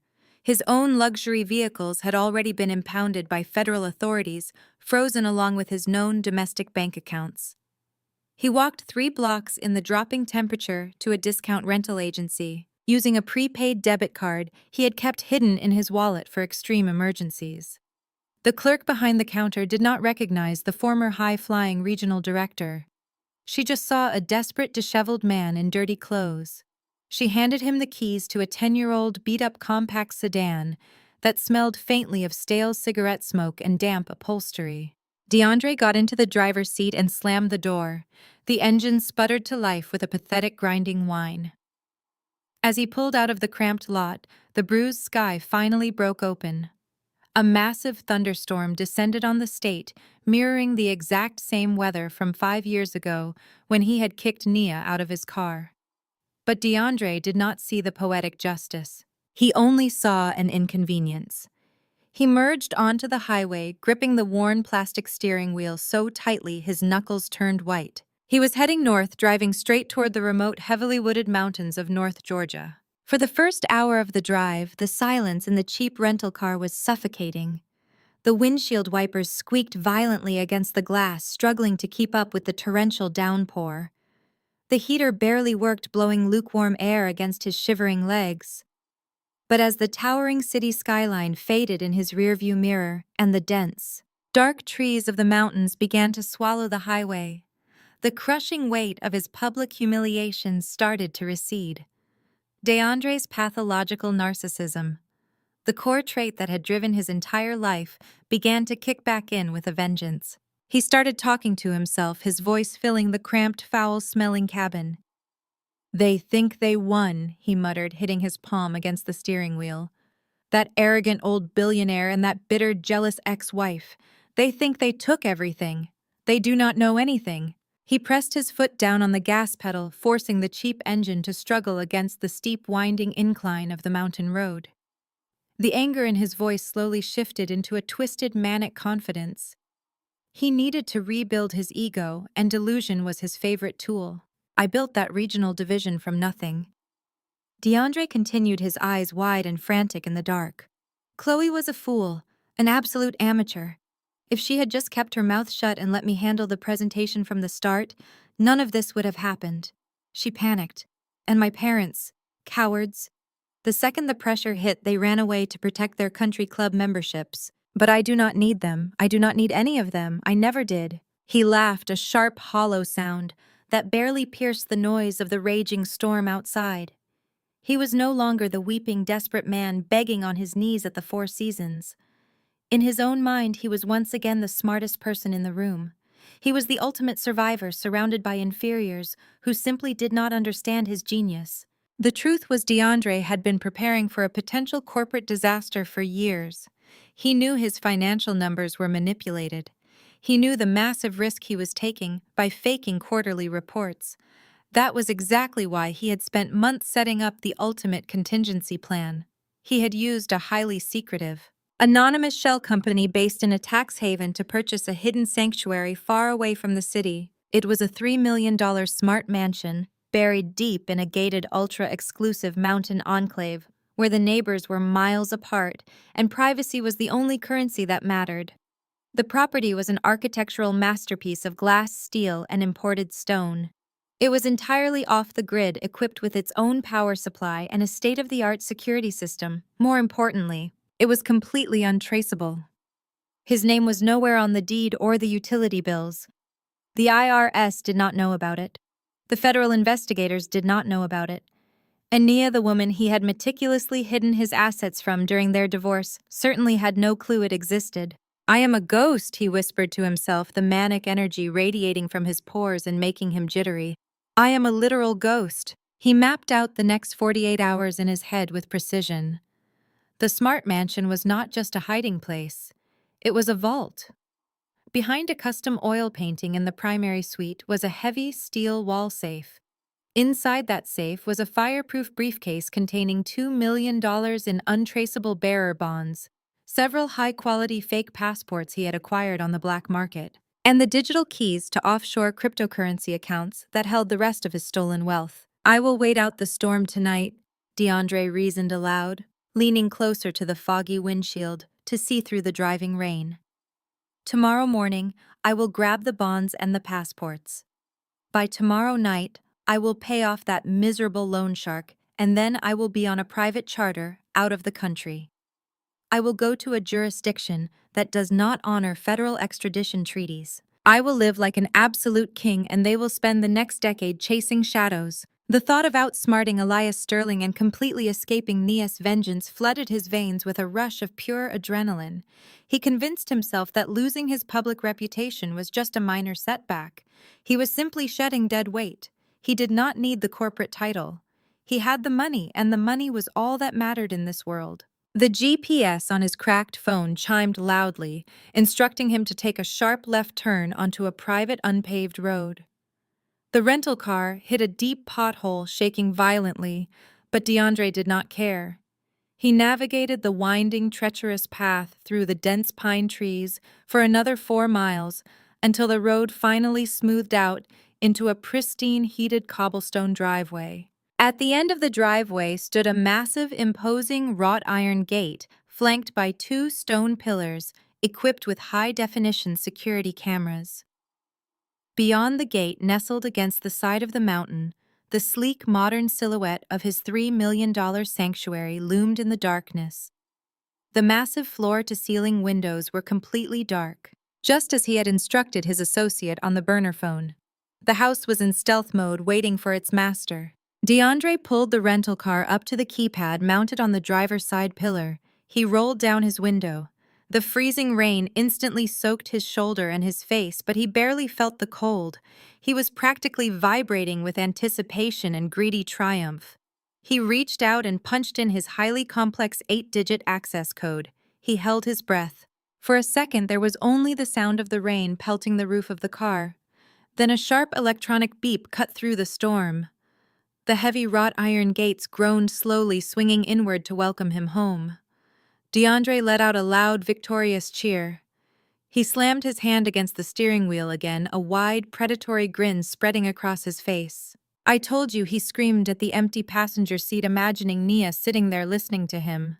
"I told you I always win. You cannot touch me. I am untouchable." He drove the rental car through the gates, the tires crunching over the immaculate, heated driveway. He parked haphazardly near the front steps, not caring about the mud he was tracking onto the pristine stone. He turned off the engine, grabbed his keys, and stepped out into the storm. The sheer scale of the mansion was breathtaking. It was a testament to his greed, a physical manifestation of everything he had stolen and hidden. He walked quickly up the wide, floating concrete steps to the massive oak front door. He did not have a physical key. The entire house was operated by biometric and digital smart locks. He approached the sleek, illuminated panel next to the door. He pressed his thumb against the biometric scanner and typed in his secondary security PIN. The system whirred quietly. The heavy internal deadbolt retracted with a satisfying metallic click. DeAndre pushed the heavy oak door open and stepped inside. The grand foyer was pitch black. The silence of the house enveloped him, instantly shutting out the roar of the thunderstorm behind him. He closed the front door, leaning his back against the solid oak, letting out a long, shuddering sigh of absolute relief. He had made it. He was safe. His plan had worked flawlessly. He reached out blindly in the dark, his hand brushing against the smooth marble wall, until he found the primary control panel. He pressed the master switch to illuminate the ground floor.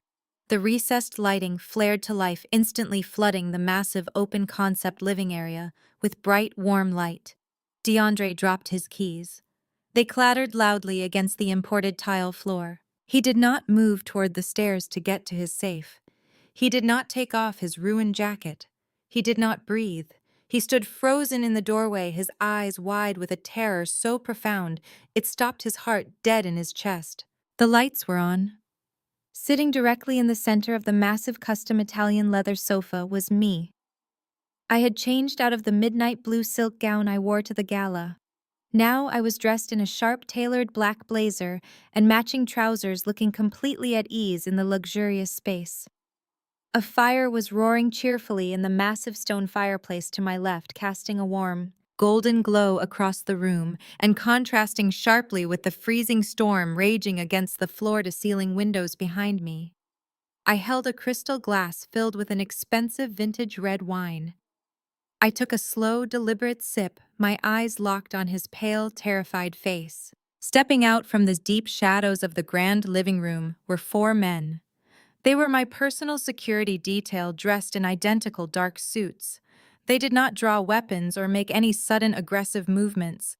They simply stood there like silent, immovable statues, completely blocking any potential physical threat DeAndre might try to pose. DeAndre looked like a drowned rat.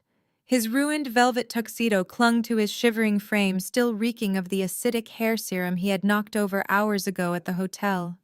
His shoes were caked with mud, leaving dirty footprints on the pristine imported tile of the foyer.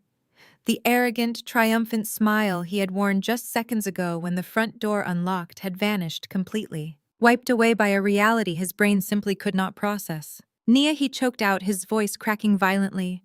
"How are you here? How did you get inside this house?" I did not answer him immediately. I let the crackle of the fireplace and the sound of the heavy rain hitting the glass fill the room. I wanted the silence to stretch. I wanted him to feel the absolute suffocating loss of control before I delivered the final blow. "I asked you a question," DeAndre yelled, stepping further into the foyer, his chest heaving as he tried desperately to summon the dominant, terrifying persona he used to weaponize against me. "This is a highly secure private property. The gates are locked. The biometric scanners are encrypted. You hacked my system. This is a federal crime, Nia. I will have you arrested for breaking and entering." He reached toward his wet jacket, his hand hovering near his waistband in a pathetic attempt to feign being armed. "I have a gun," he lied, his breathing erratic. "I will shoot you for trespassing. Get out of my house right now. Get these goons out of my living room before I defend my property." I lowered my wine glass, resting it gently on the stone coaster on the glass coffee table. I let out a soft, genuinely amused laugh. It was the first time I had laughed in his presence in 5 years, and the sound of it seemed to unnerve him more than the silent security guards did. "Your house," I repeated, my tone dripping with polite curiosity. "Are you absolutely sure about that, DeAndre?" I picked up a thick black leather binder resting on the table next to my wine glass. I slid it firmly across the smooth glass surface. It glided perfectly, stopping right at the edge of the table, just a few feet away from where he stood, trembling. "Open it," I commanded. My voice was no longer conversational. It was the sharp, undeniable voice of an apex predator cornering its prey. DeAndre hesitated, his eyes darting frantically between me, the binder, and the security guards. Slowly, with shaking hands, he walked forward and flipped the heavy leather cover open. The first page was a master deed of trust, stamped with the official seal of the State Real Estate Commission. "You were very careful during our divorce," I explained smoothly, leaning back against the plush leather sofa. "You knew I was entitled to half of our marital assets, so you began funneling money away and hiding your big purchases. When you bought this $3 million estate, you did not use your own name. You used an anonymous shell company called Apex Holdings." DeAndre stared at the paperwork, his eyes scanning the legal jargon as his breathing grew incredibly shallow. "You thought you were a financial genius?" I continued, savoring the destruction of his ego piece by piece. "You used a proxy firm to buy this house to hide it from me. You set up blind trusts and layers of corporate encryption. You thought you were invincible. But you were so focused on hiding the money you forgot to do your due diligence. You forgot to check who actually owns the proxy firm you hired." DeAndre flipped to the second page with a trembling finger. It was the corporate ownership structure of Apex Holdings. At the very top of the pyramid, highlighted in bold black ink, was the name of the parent company: Black Crown Beauty Enterprises, my company. I bought that proxy firm 2 years ago, I said, watching the last shreds of his sanity leave his body. Which means my holding company owns this property. I hold the deed. I pay the property taxes. I am the one who installed the perimeter cameras, and I am the one who programmed the biometric scanners you just used to open my front door. I took another sip of my wine, the taste incredibly sweet on my tongue. I watched you wire the funds from the Cayman Islands to pay for the landscaping. I watched you pick out the very Italian leather sofa I am sitting on right now. I did not hack your system, DeAndre. I simply let you believe you owned a house that belonged to me. I let you furnish it. I let you pay the maintenance fees into my corporate accounts. And tonight my security system alerted me that a desperate unemployed felon was trespassing on my private property. DeAndre dropped the binder. It hit the floor with a loud, echoing slap. His mouth opened and closed, but his brain could no longer form coherent words. The master plan he had spent hours in the rental car hyping himself up about was nothing but a carefully constructed cage I had built for him. There was no sanctuary. There was no escape. Everything he thought he controlled was entirely in the palm of my hand. But then a new, much more violent wave of panic washed over his face. I could literally see the exact moment the realization hit him. If I owned the house, if I controlled the security system, if I had access to every single room and secret compartment in this mansion, then the house itself was not the only thing he had lost. The safe. DeAndre gasped, a horrible choking sound tearing from his throat. He completely ignored me. He ignored the 4 massive security guards standing just feet away. He spun around, his wet shoes slipping frantically against the polished marble floor, and sprinted down the wide hallway leading toward the primary bedroom suite. No! He screamed, his voice echoing wildly off the high ceilings. No, no, no! I did not chase him. I simply stood up from the sofa, smoothing the wrinkles from my blazer, and followed him at a slow, leisurely pace. My security team fell in step right behind me, their heavy footsteps a steady drumbeat against the floor. We walked down the hallway, listening to the frantic, chaotic sounds of destruction coming from the primary bedroom. I stepped into the doorway of the massive suite. DeAndre had torn the room apart in a matter of seconds. The expensive bedside lamps were knocked over and shattered. The custom bedding was dragged onto the floor. He was standing in front of the far wall where a large, abstract oil painting had been hanging just hours before. He had ripped the heavy canvas off the wall, throwing it carelessly aside, entirely desperate to reach what was hidden behind it. Behind the painting was the heavy steel door of his hidden wall safe, the vault where he kept the $2 million in untraceable bearer bonds. The vault that held his high-quality fake passports and the digital hardware wallets containing the encrypted access codes to his offshore cryptocurrency accounts. The vault that represented his absolute last chance at survival, his only ticket out of the country. DeAndre stood frozen in front of the wall, his hands hovering uselessly in the air, his fingers twitching. He did not need to punch in the combination. He did not need to bypass the biometric security lock. He did not need to do anything at all. The heavy steel door of the safe was hanging wide open, and the dark interior of the metal box was completely devastatingly empty. DeAndre stood frozen in front of the empty wall safe. His chest heaved as if the air in the room had suddenly turned to ash. He reached inside the dark metallic cavern, his hands frantically scraping against the cold steel backboard, desperately searching for a hidden compartment or a false bottom that did not exist. There was nothing. No bearer bonds, no offshore account codes, no fake passports. The vault was completely stripped. His breathing escalated into sharp, ragged gasps. He slowly turned around to face me, his eyes wide and completely unhinged. The last tether holding his sanity together snapped violently. "You took it!" he screamed, lunging forward a few steps before my security detail instantly closed the distance, their massive frames forming an impenetrable wall between him and me. "You stole my money. You found the safe and you emptied it. Give it back to me, Nia. That is my money. I earned it." I did not flinch. I did not step back.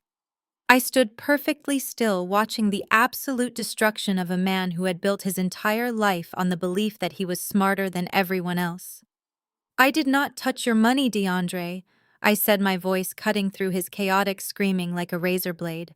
I do not need your stolen scraps. My company generates more legitimate revenue in a single month than you have managed to steal in your entire miserable career. Liar! He roared, spit flying from his mouth, his face twisted into a mask of pure primal desperation. You are the only one who knew about the proxy firm. You hacked the house. You took the bonds. Who else could have done it? Who else? I sighed softly, a sound of profound pity that I knew would infuriate him more than any insult. I stepped slightly to the side, gesturing toward the massive, 80-inch flat-screen television mounted on the opposite wall of the master suite. I did not take your money, DeAndre, I repeated calmly, but I do know exactly who did. I reached into my blazer pocket and pulled out a sleek black remote control. I pointed it at the television and pressed a single button. The massive screen flared to life, illuminating the dark corners of the bedroom. The video playing was not a live feed. It was high-definition security footage recorded from the discreet camera I had installed directly above the abstract oil painting 2 years ago when I first acquired the property. The timestamp in the bottom right corner of the screen glowed brightly. The footage was recorded exactly 2 days ago. DeAndre stopped screaming. His frantic movements ceased completely. He stared at the screen, entirely captivated by the digital ghost of his own downfall. The video showed the very room we were standing in, illuminated by the soft afternoon sunlight streaming through the windows. The heavy oak door of the master suite opened, and 2 people walked in. DeAndre let out a sharp, involuntary gasp. The woman on the screen was Chloe. She was wearing a designer trench coat, her hair perfectly styled, looking incredibly relaxed. But she was not alone. Walking right behind her, his arm wrapped intimately around her waist, was Richard Vance, the distinguished, powerful CEO of the massive conglomerate that was supposed to acquire DeAndre's company. The same man who just hours earlier at the gala had looked at DeAndre with pure disgust and ripped the merger contracts to shreds. On the screen, Richard laughed at something Chloe said, pulling her close and kissing her deeply. Chloe responded with absolute, undeniable passion, her hands running through his graying hair. DeAndre's knees buckled slightly. He grabbed the edge of the shattered bedside table to steady himself, his knuckles turning white. His eyes were wide, completely fixated on the betrayal unfolding in crystal clear 4,000-pixel resolution. They walked directly over to the wall where the abstract painting hung. Chloe did not hesitate. She reached out, pulled the painting aside, and smoothly typed the highly complex access code into the digital keypad of the safe. She knew the code, DeAndre whispered, his voice completely hollow, stripped of all its former arrogant power. I never gave her the code. I never told her about the passports. I watched him process the reality. She watched you enter it, DeAndre, I said softly. For months. You thought she was just a beautiful, obedient accessory. You thought you were using her family connections to elevate your status. But you underestimated her greed, just like you underestimated my intelligence. On the screen, the heavy steel door swung open. Richard Vance reached inside. He pulled out the heavy fireproof briefcase containing the bearer bonds. He opened it, inspected the stacks of untraceable wealth, and nodded approvingly. Chloe reached in next, grabbing the digital hardware wallets that held the offshore cryptocurrency codes. Richard poured them both a glass of expensive bourbon from the crystal decanter on the dresser. They raised their glasses in a mock toast, clinking the crystal together over the open, empty safe. They look very happy together, I commented, my tone entirely flat. Do not they? DeAndre did not respond. He could not tear his eyes away from the screen. I paused the video right on the frame of Chloe smiling up at Richard. It was the same bright camera-ready smile she had flashed on the stage tonight while trying to sell my stolen toxic formula. Let me explain exactly what happened, DeAndre, I said, pacing slowly across the thick carpet of the bedroom. You thought you were setting up a brilliant corporate merger. But Richard Vance is a shark. He reviewed your inflated financials months ago. He knew your regional division was bankrupt. He knew you were lying. He was never going to buy your company. I stopped walking and looked directly at his pale, trembling face. But Richard Vance is also a man who appreciates an easy target. He started an affair with your new wife. They have been sleeping together for the better part of a year. They knew about the offshore accounts, they knew about the bearer bonds, and they knew that when the merger inevitably collapsed, federal investigators would come looking for the missing corporate funds. DeAndre shook his head slowly, violently, rejecting the truth even as it stared him in the face. "No," he muttered. "No, Chloe loved me. She left her family money for me." "She left her family money because she found a much bigger payout," I corrected coldly. "They used you, DeAndre. They set you up to be the perfect fall guy." Richard Vance tore up that contract tonight to maintain his public image as an ethical CEO who was shocked by your fraud. Chloe abandoned you on that stage to play the victim. And while you were sitting in a freezing holding cell, desperately trying to scrape together bail money from a loan shark, the woman you left me for was already on a private jet to a non-extradition country with every single cent of your stolen wealth. The realization hit him with the physical force of a freight train. He had sacrificed his marriage, he had thrown his infant daughter into a freezing rainstorm, he had alienated his parents. He had broken federal laws, forged documents, and destroyed his entire professional reputation. He had done all of it to build an empire of lies. And in the end, the very people he thought were his allies had simply waited for him to gather all the money into one convenient location before they slit his throat and took it all. He had absolutely nothing. No job, no wife, no family, no money, no escape route. And by tomorrow night, a violent loan shark would be hunting him down for a debt he could never possibly repay. DeAndre let go of the shattered bedside table. His legs gave out completely. He collapsed onto the floor, his knees hitting the hardwood with a dull thud. He did not try to catch himself. He slumped forward, his hands resting limply on his thighs, his head bowed. The heavy, arrogant breathing that usually defined his presence was gone. He was entirely silent. The weight of his utter failure, his staggering stupidity, and the sheer devastating betrayal of the woman he had chosen over me finally crushed him. The massive, impenetrable ego he had cultivated for decades shattered into dust, leaving nothing behind but a hollow, empty shell. I stood over him, watching the physical collapse of the man who had once been my entire world. 5 years ago, I had been the one on my knees, crying in the mud, begging for a scrap of mercy while he drove away laughing. Tonight, the roles were permanently reversed. But the most surprising part was how little I felt. I thought this moment would bring me a rush of euphoric joy. I thought I would feel a triumphant, fiery satisfaction. Instead, looking down at the broken, pathetic creature sobbing quietly on the floor of my $3 million mansion, I felt absolutely nothing. The hatred that had fueled my rise to the top was completely gone. DeAndre was no longer a monster I needed to defeat. He was just a sad, insignificant obstacle I had finally removed from my path. I turned away from him, signaling to the head of my security detail. "We are leaving," I said quietly. "Wait," DeAndre croaked, his voice so weak it barely registered over the sound of the rain against the window. "Nia, wait. Please." He did not try to stand up. He just looked at me from the floor, his eyes filled with a desperate, pathetic pleading that turned my stomach. DeAndre did not stay put. He dragged his knees across the plush carpet, closing the distance between us in a frantic, undignified crawl. The man who had spent his entire life obsessing over bespoke suits, perfectly trimmed haircuts, and maintaining an aura of untouchable superiority was now writhing on the floor like a crushed insect. He reached out with trembling hands and grabbed the hem of my tailored black blazer. He clung to the fabric with a white-knuckled grip, burying his face against my leg as violent, ugly sobs racked his entire body. "Nia, please," he wailed, his voice muffled by the dark wool of my trousers. "Please do not leave me here. Do not walk away. I have nothing. They took everything from me." I looked down at his hands clutching my clothing. I did not try to kick him away.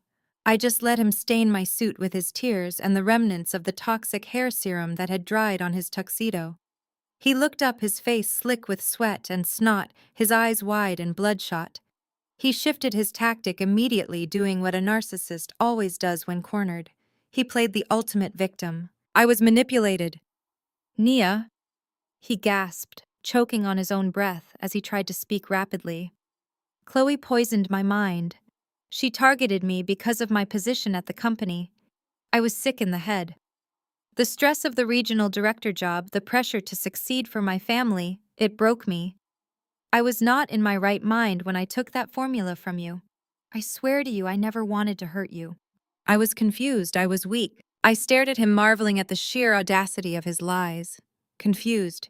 He had forged federal documents, drained our shared bank accounts, kicked his infant daughter out of a car into a thunderstorm, and spent 5 years building a fraudulent corporate empire on my stolen genius. None of that was confusion. It was calculated predatory malice. When the victim routine did not elicit a single reaction from me, he reached for the sharpest weapon he could possibly find. He reached for my motherhood. Think of Zuri. He pleaded, his voice cracking loudly, his fingers digging harder into my coat. Think of our baby girl. A daughter needs her father, Nia. You cannot let her grow up knowing her father is rotting in a federal prison. You cannot do that to her. I can be better. I can go to therapy. I can be a real father to her now. I will do whatever you want. I will sign any legal contract you put in front of me. I will be your assistant. I will clean your laboratories. I will scrub the floors of Onyx Crown every single night just to be near you. Just tell the police it was a misunderstanding. Give me a job. Let me come back to you. The desperation in his voice was profoundly nauseating.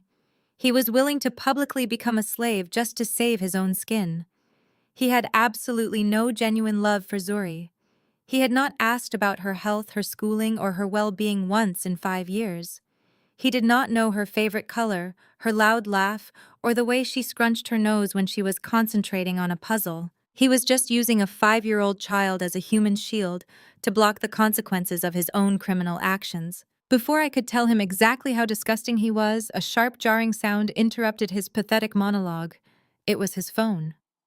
The device was sitting on the glass coffee table a few feet away, right where he had emptied his pockets earlier in a panic.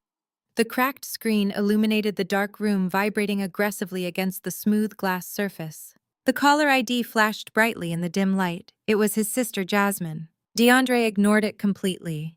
He kept his grip on my blazer, his eyes locked on mine, waiting desperately for me to offer him a lifeline. "Answer it!" I commanded, my voice flat and completely devoid of warmth. He shook his head frantically. "No, I do not care about her. I only care about you, Nia. Please listen to me. Please give me another chance." I reached into my pocket, keeping my eyes fixed on his sweating face. "Answer the phone, DeAndre, or my security team will drag you out into the freezing rain right now and lock the gates behind you." Trembling violently, DeAndre scrambled backward on his knees, reaching up to grab the phone off the coffee table. He swiped the cracked screen with a shaking thumb and accidentally hit the speaker button. He dropped the phone back onto the glass, leaving the call broadcasting loudly into the quiet, fire-lit room. Jasmine's voice shrieked through the tiny speaker. She sounded completely unhinged, her words tumbling over each other in a frantic, hysterical panic. "Where are you? You have to pick up. You have to come home right now." DeAndre stared at the phone, his face completely blank. "What do you want, Jasmine?" he muttered, his tone entirely selfish, annoyed that his groveling session had been interrupted. "They are here!" she screamed, sobbing so hard she could barely catch her breath. "The bank representatives and the federal marshals. They are at Mom and Dad's house. They are foreclosing on the property, DeAndre. They are changing the locks on the front door. Mom is having a massive panic attack on the front lawn. Dad is trying to fight the officers. They are taking the house." DeAndre squeezed his eyes shut, rubbing his forehead. "I do not have time for this, Jasmine. I am dealing with my own problems." "You use the house?" Jasmine wailed, the sound of her absolute terror echoing through the $3 million mansion. "The marshals told us you used the family estate as collateral for a commercial business loan 2 years ago. The loan defaulted today. They are taking the house, DeAndre. They are taking everything. We have nowhere to go. You have to wire the money right now. You told us the corporate merger was happening tonight. Give us the money to save the house." DeAndre looked at the phone, then looked slowly back up at me. He had used his own parents' home to fund his fraudulent lifestyle. The same parents who had belittled me, who had worshipped the ground he walked on, who had actively participated in my emotional abuse for years. They had just abandoned him at the gala tonight to save their own social standing. Now, the reality was crashing down on them. DeAndre had secretly gambled their entire generational wealth to prop up his fake cosmetic empire, and he had lost everything. "I do not have the money," Jasmine DeAndre said, his voice entirely dead. "What do you mean you do not have the money?" she shrieked, her voice reaching a pitch that hurt my ears. "You are a regional director. You just married Chloe. Ask her father. Ask Harrison Caldwell. You cannot let mom and dad sleep on the street. DeAndre, do something." DeAndre reached forward and violently pressed the red button on the cracked screen, cutting his sister off mid-scream. The room plunged back into silence save for the steady crackling of the fireplace and the rain beating against the windows. He did not shed a single tear for his parents. He did not show an ounce of remorse for rendering his own family homeless. He had just condemned the people who raised him to the streets, and it did not even register on his emotional radar. The only thing he cared about was his own immediate survival. He looked back up at me, resuming his position on his knees, his hands reaching out toward my coat once again, completely disregarding the tragedy his sister just described. "They do not matter, Naya," he begged, his voice dropping to a desperate, urgent whisper. "Nobody matters but us. I can make this right. Just give me one chance to prove my loyalty to you." I took a slow, deliberate step back, forcing him to release his grip on my clothing. His hands fell to his sides. I looked down at the man kneeling on my floor.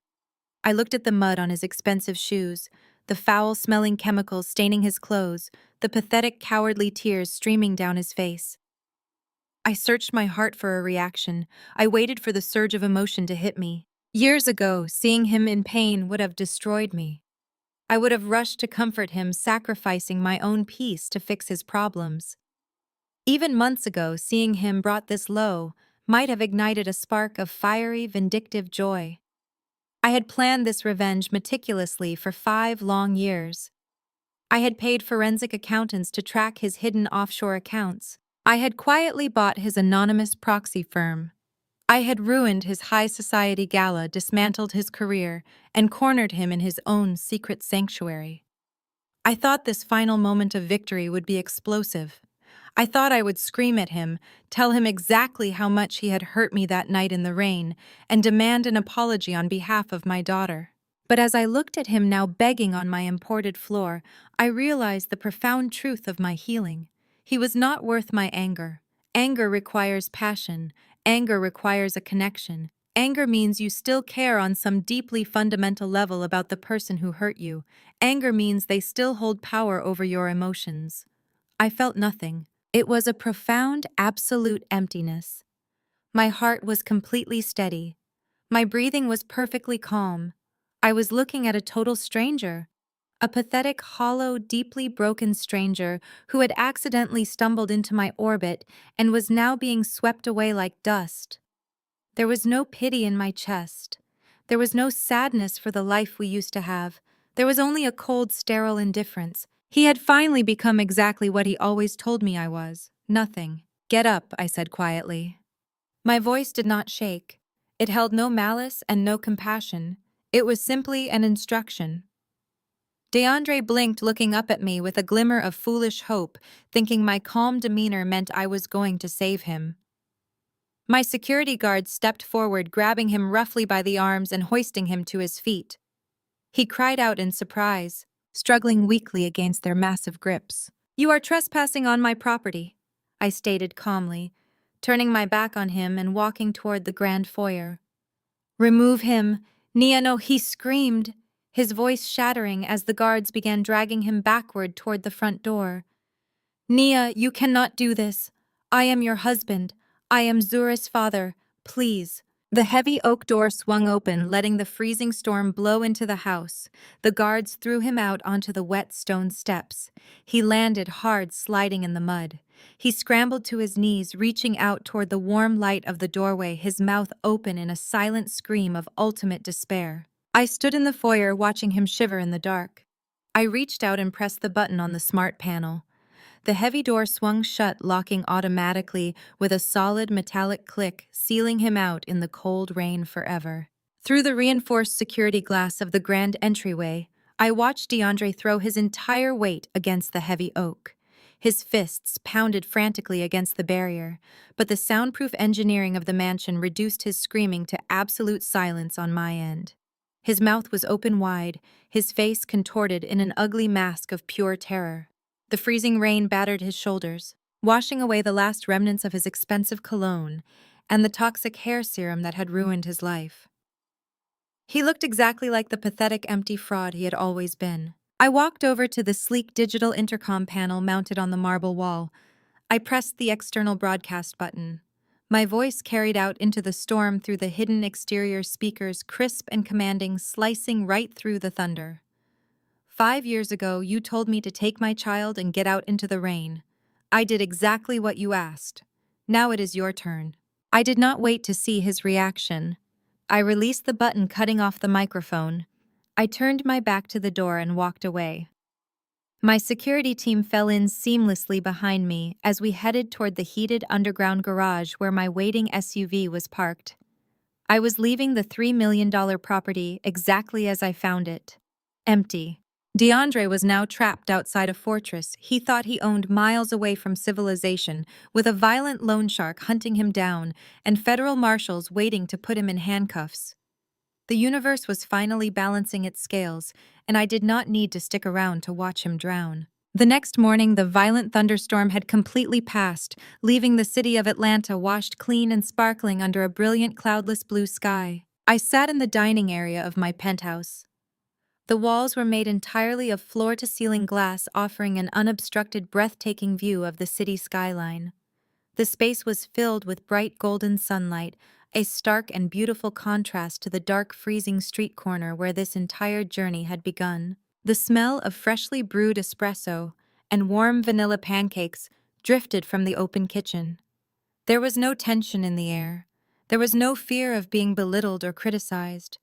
There was only absolute, undeniable peace. Sitting across the marble dining table from me was Zuri. She was 5 years old now, vibrant, brilliant, and completely thriving. Her thick, beautiful natural hair was styled in 2 perfect puffs, decorated with small gold beads that chimed softly when she laughed. She was busy using her silver fork to build a small tower out of her pancakes, giggling happily to herself. She had never known the toxic, suffocating environment of DeAndre's family. She had never heard her grandmother call her inadequate, and she had never seen her father look at her with disappointment. I had protected her from all of it. I had built a fortress of wealth and love around her, ensuring she would only ever know her own boundless worth. I leaned back in my chair, wearing a comfortable silk robe, holding a warm ceramic mug between my hands.